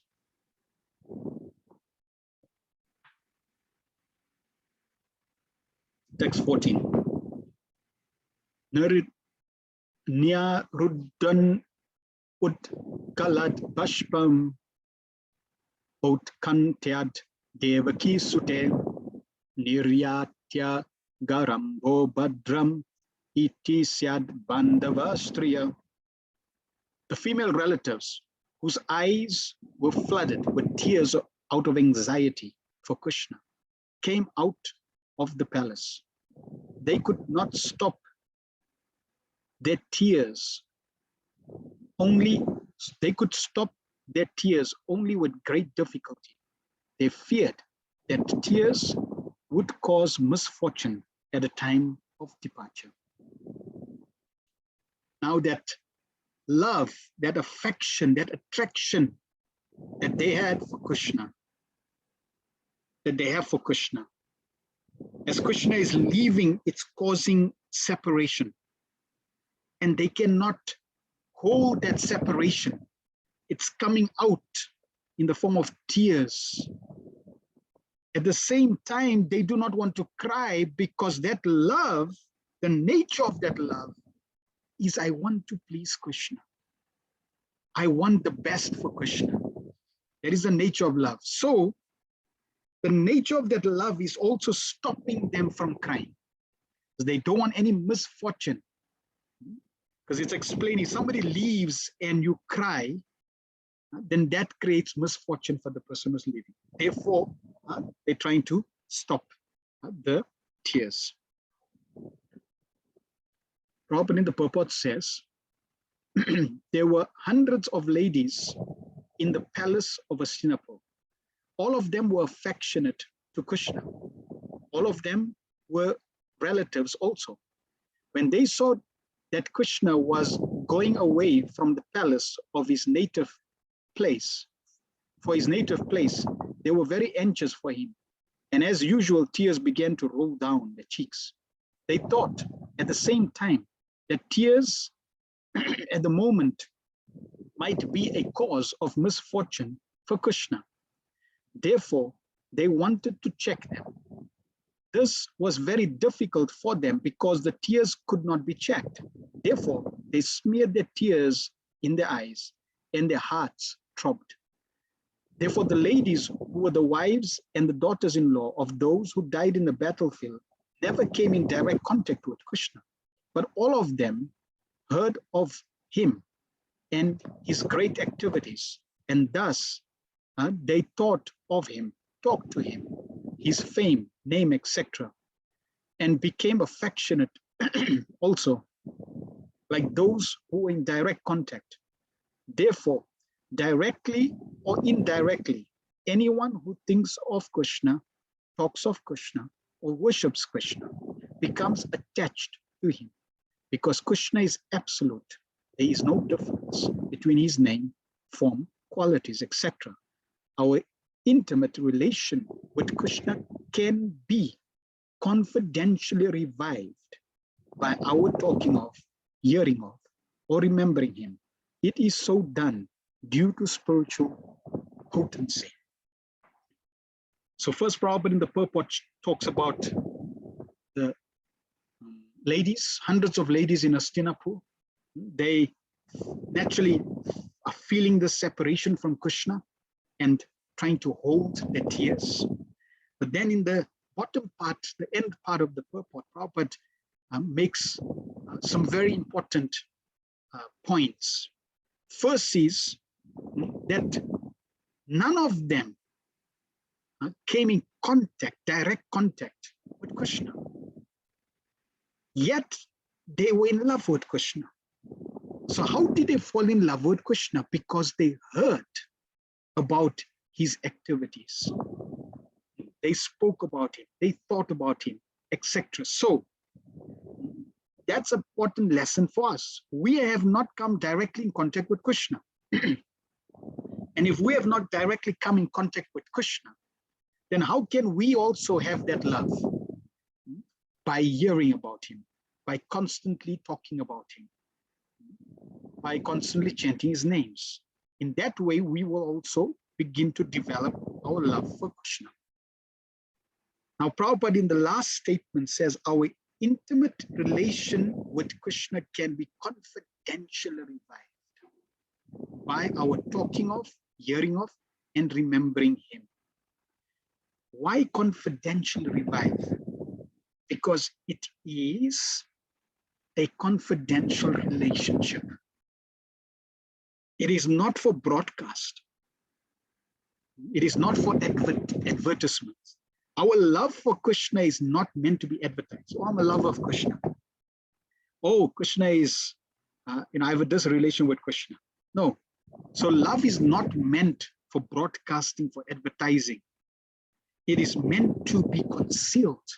It is confidential. Just like if we have intimate relationships in a household, then that relationship is intimate. We don't share it with the world. If you share, it loses its power, its potency. So it's not meant to be broadcast. Therefore, confidentially revive. It's a confidential relationship between you and Krishna. It's very personal, very unique. And each one of us have that unique personal relation with Krishna that we need to become convinced to revive. And how do we revive? Very, very clear. Talk about him, hear about him, and remember him. Serve him, be with him. And the more you do that, the more our relationship will revive.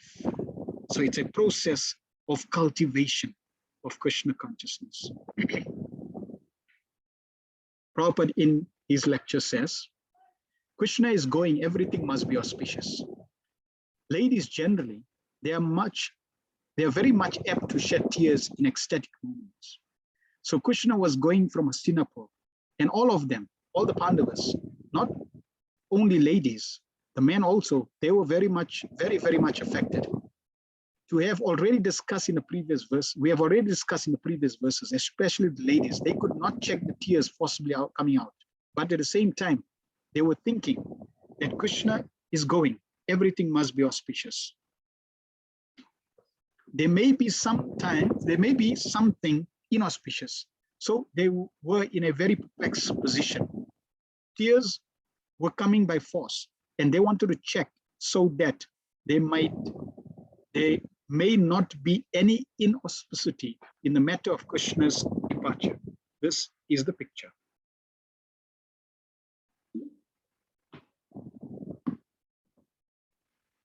That is the highest perfection of life, to shed tears for Krishna. So these are all symptoms of love for Krishna. That is the highest perfection of life, to shed tears for Krishna. Yugaitam nimeshena chakshursha parvashitam.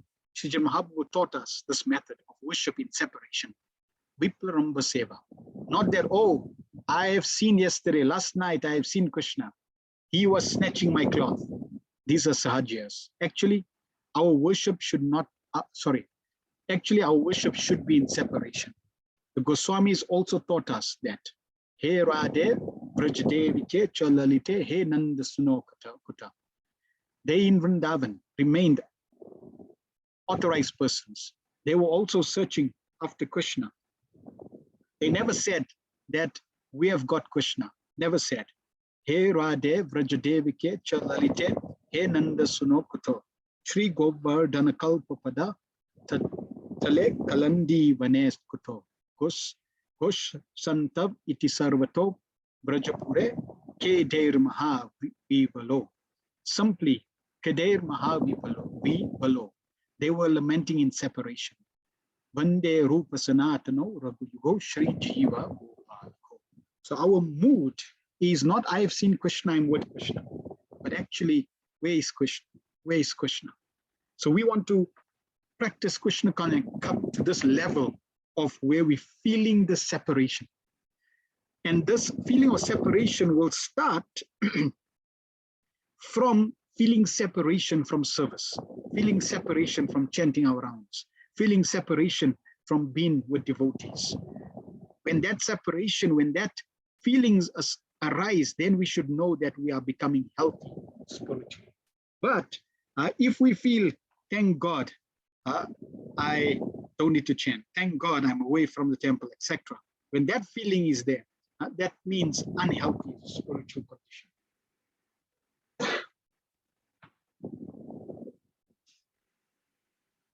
Without Krishna consciousness, one should become mad. One should become mad. So this Krishna conscious movement is very serious and important. Here are the signs, how they love Krishna. One side, they cannot check the tears coming out. Krishna is going away. Other side, oh, if I shed tears, then there may be inauspicity. How much perplexity, two sides. This two sides, dilemma. Without seeing Govinda, the whole world is vacant. This is love. Let me try to become Krishna conscious. If it is done, all right. If it is not done, I shall remain in my position. What is the loss? Not like that. One must be so eager that without Krishna consciousness, one should become mad. One should become mad. That is Sri Chaitanya Mahaprabhu's teaching, separation, not direct contact. Direct contact is not possible. Neither that is the way of worshipping by the method of Sri Chaitanya Mahaprabhu. That is Sahajyavad, not Sambhoga, Viplaramba Seva. Oh, I am so wretched. I could not serve Krishna. How can I see Krishna? It is not possible. In this way, that is the teaching of Sri Chaitanya Mahaprabhu. But even though I do not see him, neither it is possible for me to see him. Means, what am I? I am an insignificant person. Why Krishna come and see me? This is right. Why shall I aspire after seeing Krishna? What qualification I have got? This is bhajan. This is bhajan. So very, very wonderful except Prabhupada is sharing the proper mood that we should have. I'm not qualified to see Krishna. Why would Krishna want to see me? But I want to see Krishna. I want to be with Krishna. How can I be with Krishna? But I'm not qualified. So this separation with humility, not like I'm qualified, Krishna, where are you? You're supposed to be here. No, that is not the proper attitude.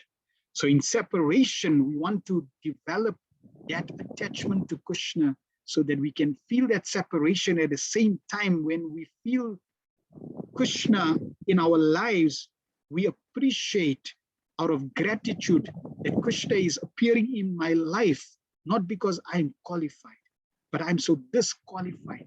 It is the mercy of Hari, Guru and Vaishnavas that is allowing this glorious association of Krishna in my life. Just like we are now associated with the Bhagavatam, we are associated with Srila Prabhupada, it's not because of our own qualifications. At least personally, one can think like that. It's not because of my qualifications that I am associating. I have this good fortune of being with Prabhupada. Oh yes, I've advanced so much and now I have this right and I am, it is my own auspicious activities that I'm here. No, I've done nothing to deserve this association. It is Prabhupada that has created my good fortune. When Prabhupada and his disciples were speaking, they were discussing this verse that says, if one comes to Krishna consciousness, one has studied all the Vedas, visited all the pilgrimage places, and performed all austerities in his past lives for one to come to Krishna consciousness. So the devotees asked Srila Prabhupada, Prabhupada, does that mean we did all this? Prabhupada said, no, I've created your good fortune. So we should understand that I am not here on my own strength. I'm here only in this glorious association simply by Prabhupada's mercy. And with that gratitude, I want to try to please Srila Prabhupada to become fully Krishna conscious. And following in the method and the process left by Sri Chaitanya Mahaprabhu to serve in separation, to always understand my disqualification and the mercy that I have been given to become Krishna conscious. And therefore Prabhupada says Krishna conscious movement is very serious and important. We should not take it They are thinking Krishna for Krishna, not for personal self. So here is the example. Tears by force are coming out. Oh, Krishna is going away. At the same time, they want to check. There may be any inauspicity for Krishna. They are thinking Krishna for Krishna, not for personal self. Oh, I am now crying. I have become very much fortunate. I'm crying for Krishna. No, my crying will create inauspicity for Krishna. I must check it. This is Krishna consciousness. So very, very wonderful. This is a wonderful lesson that the residents, ladies of Hastinapur, is sharing with us. They love Krishna. Krishna is leaving. They are crying in separation. And when they crying out of that love, which is wonderful, that crying with Krishna leaving, they also thinking, but hold on, this will create inauspiciousness. And that's not good. So then they checking, because why? They're crying, even though it's out of love, it is inauspicious for Krishna's leaving at this in context.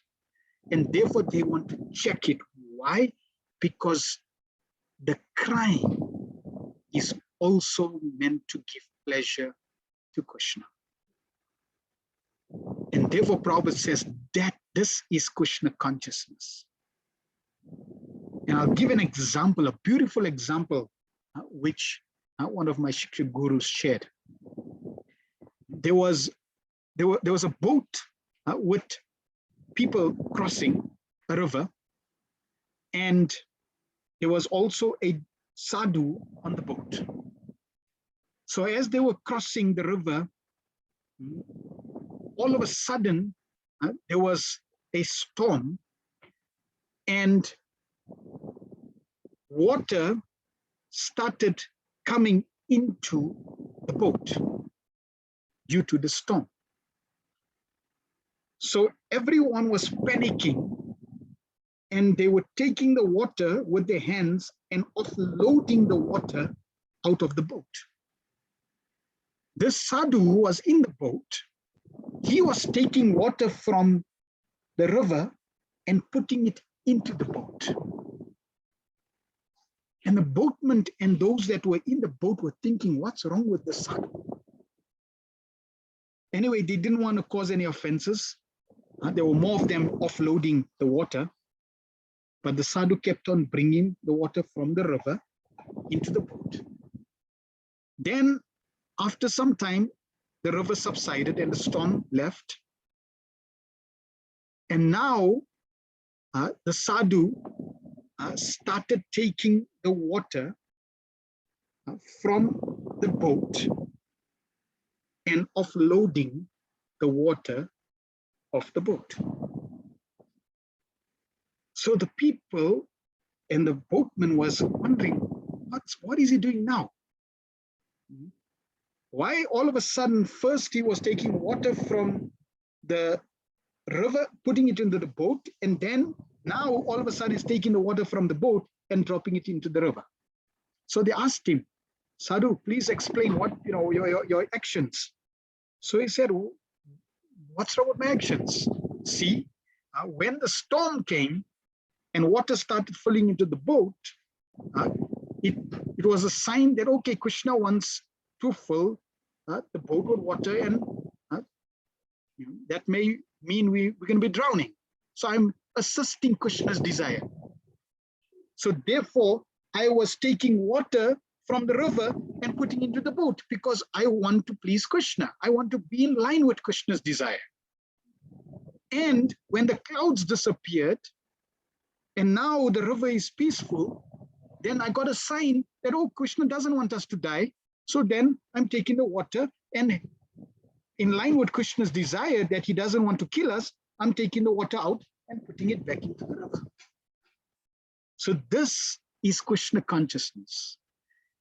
Not putting yourself in any situation, good or bad, but simply thinking what will please Krishna and doing that. That is Krishna consciousness. In conclusion, covering these beautiful prayers, verses, these verses were talking about Krishna's naturally all attractive. If Krishna is naturally all attractive, so is everything related to Krishna, including Krishna's form, Krishna's name, Krishna's qualities, Krishna's devotees. And I like to share an article in relation to our attraction to Krishna and how to increase that attraction, especially in a practical way. For us, it is through the holy name of Krishna. As we mentioned in the first chapter of first canto, that we can measure our relationship with Krishna by measuring our relationship with the holy name. So, how attracted I am to Krishna? You can ask how attracted I am to the holy name. What is how am I absorbed in Krishna? Am I absorbed in the holy name? Do I have affection for Krishna? Do I have affection for the holy name? And that is a good measure in terms of measuring my progress in relation to my relationship with Krishna. Now we're going to share 5 A's. This is from the art of chanting Hare Krishna. 5 A's in chanting, which is attraction, attention, absorption, attachment, and affection. These 5 need to be cultivated, starting with attraction. I want to be attracted. And you can see even in the material sphere, generally somebody is attracted to someone. As soon as they see something attractive, they see a lady that's attractive. And a young boy sees a young girl, and the young girl is very attracted. So he's attracted. Because he's attracted, he wants his attention to be on her. He then wants to be absorbed in her. He then becomes attached to her. And then he becomes infatuated and affected with affection. So that same progress needs to be in relation to Krishna and Krishna's holy name. So we're going to read this beautiful article, which will put it in context in terms of the love that the Pandavas and the residents of Hastinapur had with Krishna. We want to cultivate the love, and it starts with loving the holy name. It starts with our reciprocation and attachment to the holy name. So we're going to go through these 5 aspects: attraction, attention, absorption, attachment, and affection. This japa meditation technique combines an understanding of these 5 features of the mind and heart. There are also prayers to Sri Namprabhu, begging to attain genuine attraction, attention, absorption, attachment, and affection for Krishna's holy name. Attraction. The inestimable power of Krishna's attraction acts everywhere in creation, from the atoms to the cosmos, from the invisible movements of the neutrons and electrons to the vast stellar orbits of huge planets and galaxies. Krishna exerts his influence through his powers and of gravity and attraction. Krishna is most beautiful and attractive person in all worlds.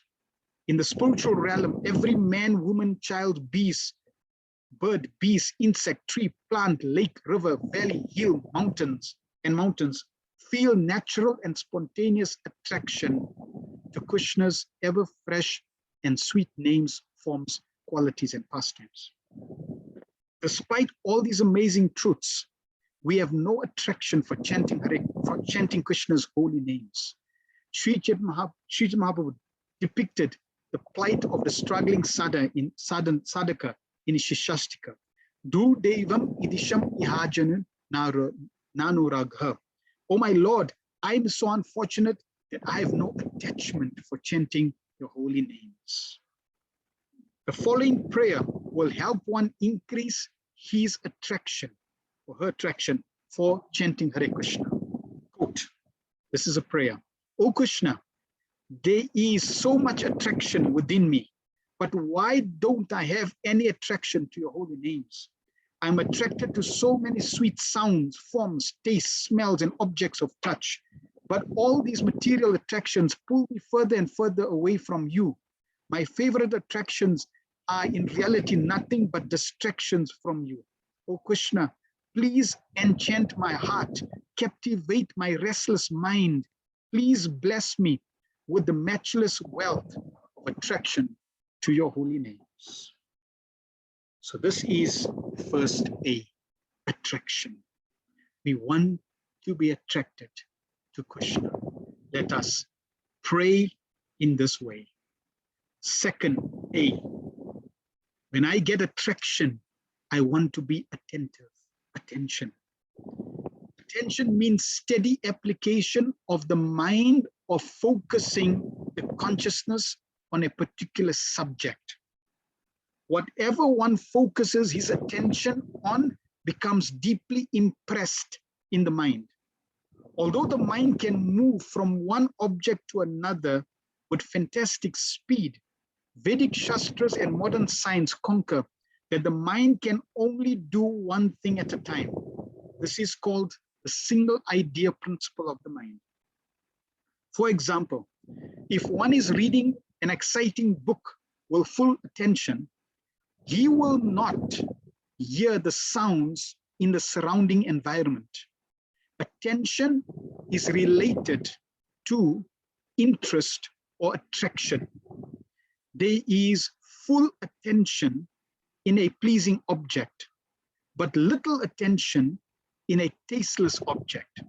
It is difficult for the mind to focus on an uninteresting object. For example, it is hard to pay attention, what to speak of stay awake in a Bhagavatam class, wherein the speaker sits like a statue with sealed eyes, mumbles in a monotone, and gives a parrot recital for a long list of Bhagavad Gita sloks to support some basic point. It is easy, however, to pay attention to a speaker who looks at an audience, uses vibrant phrases and dramatic tones, and tells exciting animated stories with expressive hand gestures. It is often very difficult to keep one's attention on the holy name while chanting japa. This is because the mind is not trained to bear prolonged attention. It gets bored with monotony of japa and runs to more pleasing things. By increasing one's interest or taste in japa, one will be able to chant attentively. This can be accomplished by practicing the various meditation techniques given in this book. Try the following prayer. O Krishna, Thakur Bhakti Vinod has warned us that inattention is the main door into the house of aparats. O Krishna, please let me taste some pleasure in your names so I can focus my full attention on chanting. May your holy names become deeply impressed in my mind. So we want to be attracted to Krishna's holy name. We then want to be able to focus and be attentive on the holy name. Then I want to be absorbed. Absorption. Absorption means incorporate as part of oneself, to be obsessed, to be fully occupy, or saturate the mind in something. Absorption is a feature of our lives. Every day we absorb in sleeping, absorb in eating a delicious meal, or absorb in reading one book. But for some reason, it is very difficult to become absorbed in japa. Repeating the following prayer will help one get absorbed in chanting Hare Krishna. O Krishna, while chanting your holy names, may I enter the limitless land of consciousness. Oblivious to the body and its surrounding, may my soul become immersed in the primordial vibration of divine union.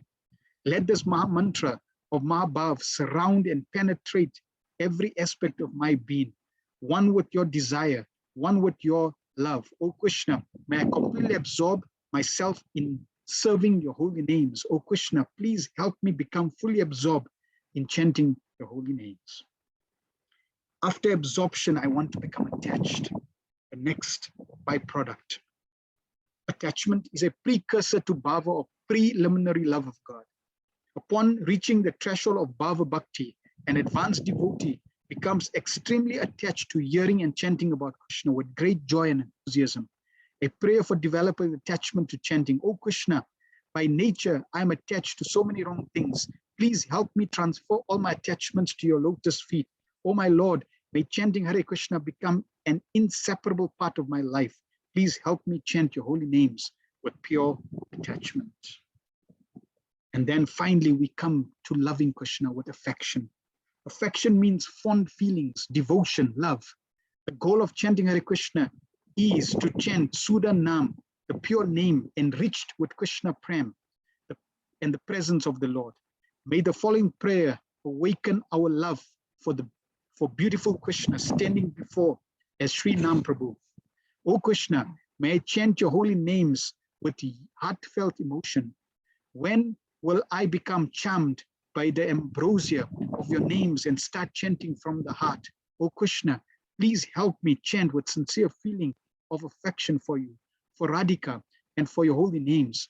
Please show me the way to chant with genuine affection, ripening in pure love. O Krishna, please attract my mind and heart to your holy names. May I chant with full attention, and may I quickly become absorbed in the nectarian taste of your names. May the sweet charm of your names drive out all distractions and fully enchant my heart. Please give me strong attachment to your wonderful names. Please be merciful to me and help me rise to the platform of genuine affection and pure love for you. These are the 5 A's in chanting Hare Krishna: attraction, attention, absorption, attachment, and affection. And the Pandavas, ladies of Hastinapur, all had attraction, attention, absorption, attachment, and affection for Krishna. And therefore they felt separation when Krishna was leaving. Just a thought of Krishna leaving, they felt separation because of love. Here's a song from Srila Bhaktivinoda Thakur in Sharanagati. Kabe habe bolo se dinamar aparada guchi sudanama ruchi kripa bale habe ridoya sanchar. Please tell me, when, oh when will the day be mine? My offenses will come to an end, and a taste for pure holy name will be infused within my heart by the power of divine grace. Pratidina jadi adara korea se mama kirtana korista sitapala jeno nashira komula kramer swada. If I sing the holy name of yours aloud every day with warm affection, and the sugar candy taken medicinally destroys, then as sugar candy taken medicinally destroys the very disease which makes it taste bitter, jaundice, so your holy name, O Lord Hari, will cure my spiritual disease and allow me to gradually taste your sweetness. And in conclusion, since today is the disappearance of Jayananda Prabhu, he had love for Krishna. He had attraction and attention for Krishna. And I'd like to share a few pastimes in relation to this exemplary Vaishnava. Prabhupada said he went back to the spiritual world. He was the first ISKCON saint who helped Srila Prabhupada in the early days.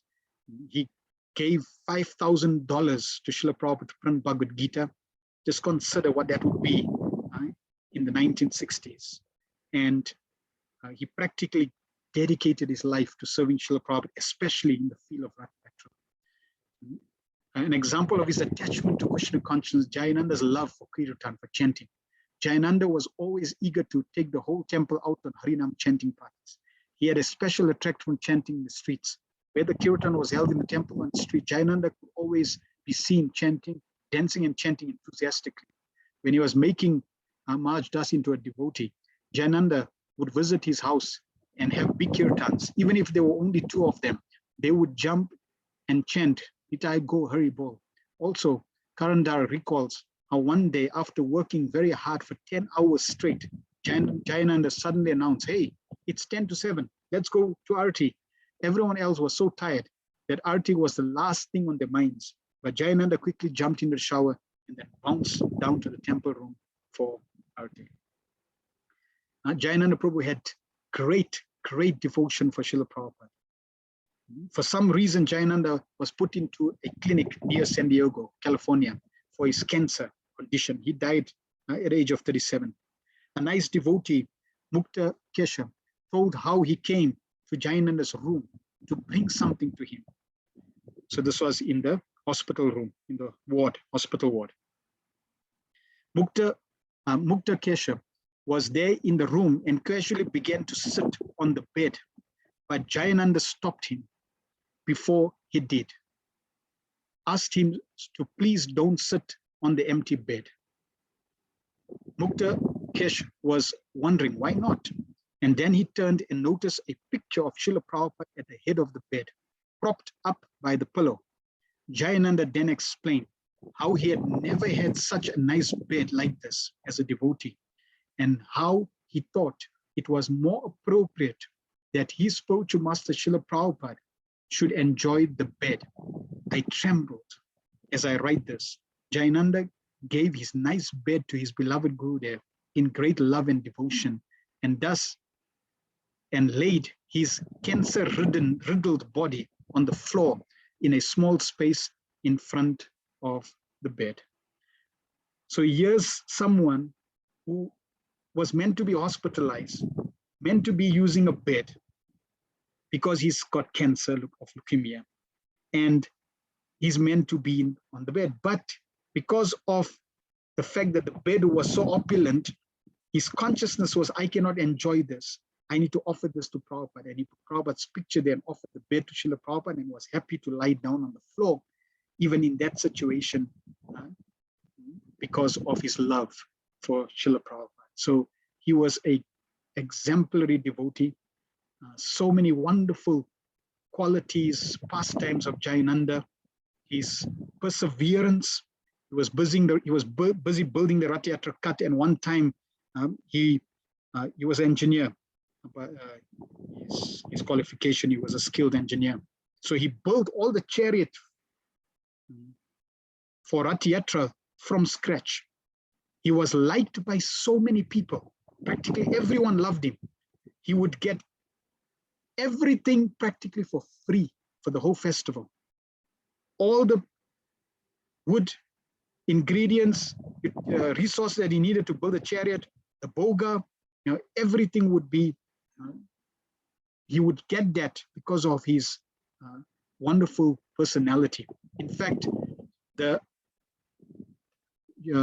council, when you're doing a Rath Yatra festival, you need to get permission from the council. So there's always some person that you have to go and get documents signed. So in terms of administration, so he would always go and get the permission. And when he left this world, and the devotee who took over the service went to go see the council, the counselor. As soon as that person came to see the counselor said, she said, "Where's Jayananda?" I think he had a name, Johnny. Where's Johnny? So then the man, the devotee, he said, I'm sorry to let you know, but Johnny is late. And that lady started to cry. She started to sob. She left the room and she was sobbing. That's how much he impacted her. Just his association to get permission impacted her in such a strong way that she felt that separation. So people loved him. He was working on the Rath Yatra, building the Rath Yatra Cut, and there was a plank with a nail. So by mistake, he walked onto that nail, and that nail went through his foot. And that did not stop him from continuing his service. He would work tirelessly throughout the night, on weeks at a time, to complete his service and make sure that the chariots are all ready for the festival when Srila Prabhupada would come. So many wonderful pastimes. There's a few books written. You can read about his glories, his services to Srila Prabhupada. And Srila Prabhupada, after he left, Prabhupada wrote a letter, "I'm feeling separation from you, because he was such an amazing personality, following in the footsteps of the great devotees of Hastinapur and the ladies. He is an example that we should follow and remember. Grantaraj Srimad Bhagavatam ki jai, Srila Prabhupada ki jai, Nitai Go Pramanande, Hari Hari. Please share any questions or comments anyone has.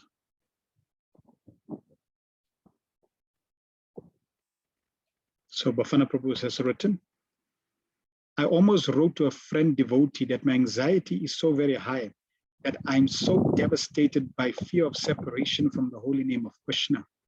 It felt at that time that my sinful nature was such that its mass can potentially separate me from Krishna, which inspires going a lot to keep service and pastime.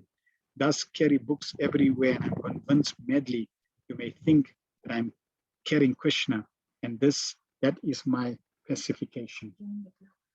So yes, wonderful that you feel the lack, the disqualification, and therefore making sure that you are cautious not to be separated from Krishna, and do whatever it's required to be Krishna conscious wherever we go. Like I cannot go anywhere without my bead bag, because that is my saving grace. Prabhupada also prayed to Krishna to always protect him, yet he could never be deviated. But he was teaching us that we should never be casual, because if you are casual, you will become a casualty. We want to always be cautious and always be serious about our Krishna consciousness. So yes, that is a good frame of mind to have, that I can always slip, and therefore I always want to be protected by Prabhupada's books, by good association, by always reading and associating with devotees. Mother Lash, thank you for the Krishna Katha. Wow, what an incredible conclusion to an incredible class today. Very inspirational. Thank you for sharing. Thank you very much for that feedback. All credits go to Srila Prabhupada for giving us his wonderful Bhaktivedanta purports, for giving us the Bhagavatam, for giving us his wonderful followers and servants, for giving us this wonderful Krishna consciousness. And the beauty is that it can only increase if our Krishna consciousness experience, taste, happiness, satisfaction is not increasing at, every month, every year, every festival. Then we need to review our application, our process. How are we applying this process? Because it should be Anandam Bodhi Vardhanam, ever increasing ocean of bliss. It does not stagnate. It does not become hackneyed. It does not become dry. It should be ever increasing. So yes, what we heard is inspirational. What we're going to hear should become more inspirational if we are focused, if we are attentive, because association with Krishna is always ever fresh.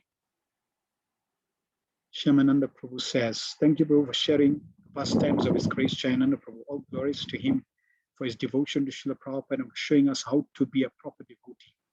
He loved prasad.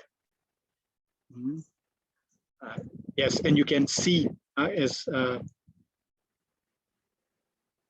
Rasaraj Prabhu mentioned, the link is there. You can, Madhuri's class, you can hear that.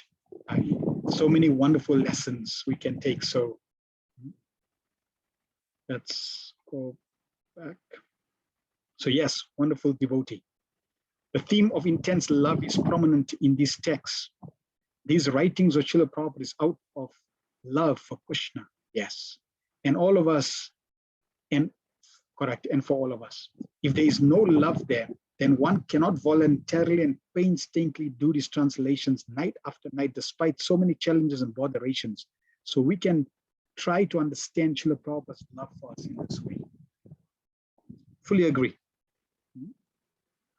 One time Srila Prabhupada, the devotee was sleeping. So he called the servant and he said, "Why are you sleeping?" And Prabhupada said, "Jesse, I'm not sleeping, I'm translating. And nobody's forcing me." Why? Because of that love. Srila Prabhupada loved Krishna and loved us. And only because of that love, as you've mentioned, Prabhupada was able to do that. And we can always keep that in our mind, keep that, always contemplate on that. That if Prabhupada was able to do so much for us, what can we do for Srila Prabhupada? Madhachana Siddhi says, Hare Krishna Prabhu, thank you so much for the beautiful class.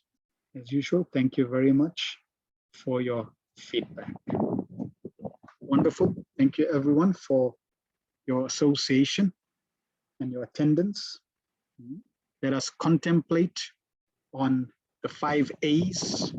We want to increase our attention, our attraction, our affection, absorption to Krishna.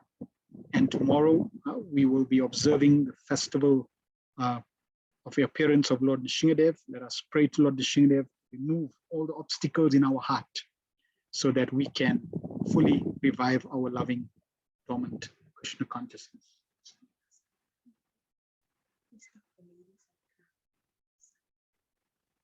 So Madhuridas is sharing in relation to the crying of the ladies of Hastinapur.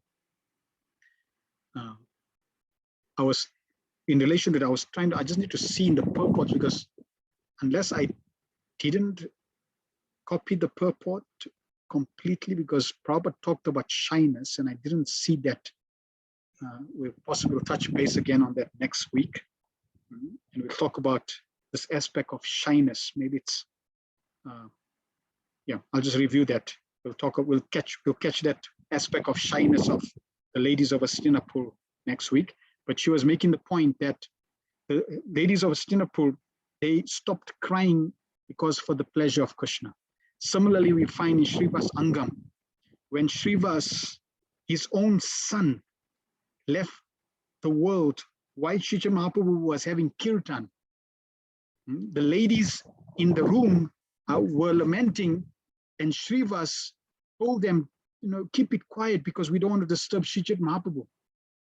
And Srivas in the kirtan, he did not want to shed tears because he didn't want to stop Sri Chaitanya Mahaprabhu from experiencing the ecstasy of kirtan.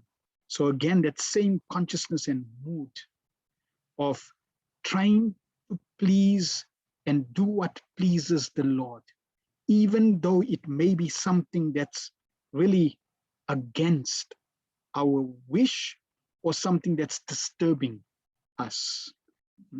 Very wonderful consciousness that's there. Yeah, so Sri Mahaprabhu, he obviously he could feel that something was wrong, so he stopped the kirtan and he asked, and then he went to the boy and he revived the boy back to consciousness. So this is a wonderful state of consciousness we can pray to cultivate, to try to please the Lord in whatever way that pleases him, or please Srila Prabhupada in whatever way that pleases him. Thank you very much. Grantaraj Srimad Bhagavatam ki jai, Srila Prabhupada ki jai, Samaveta Bhaktivinoda ki jai, His Grace Jayananda Prabhu ki jai, Nitai, Go Pramanande, Hari Hari Hari Bo.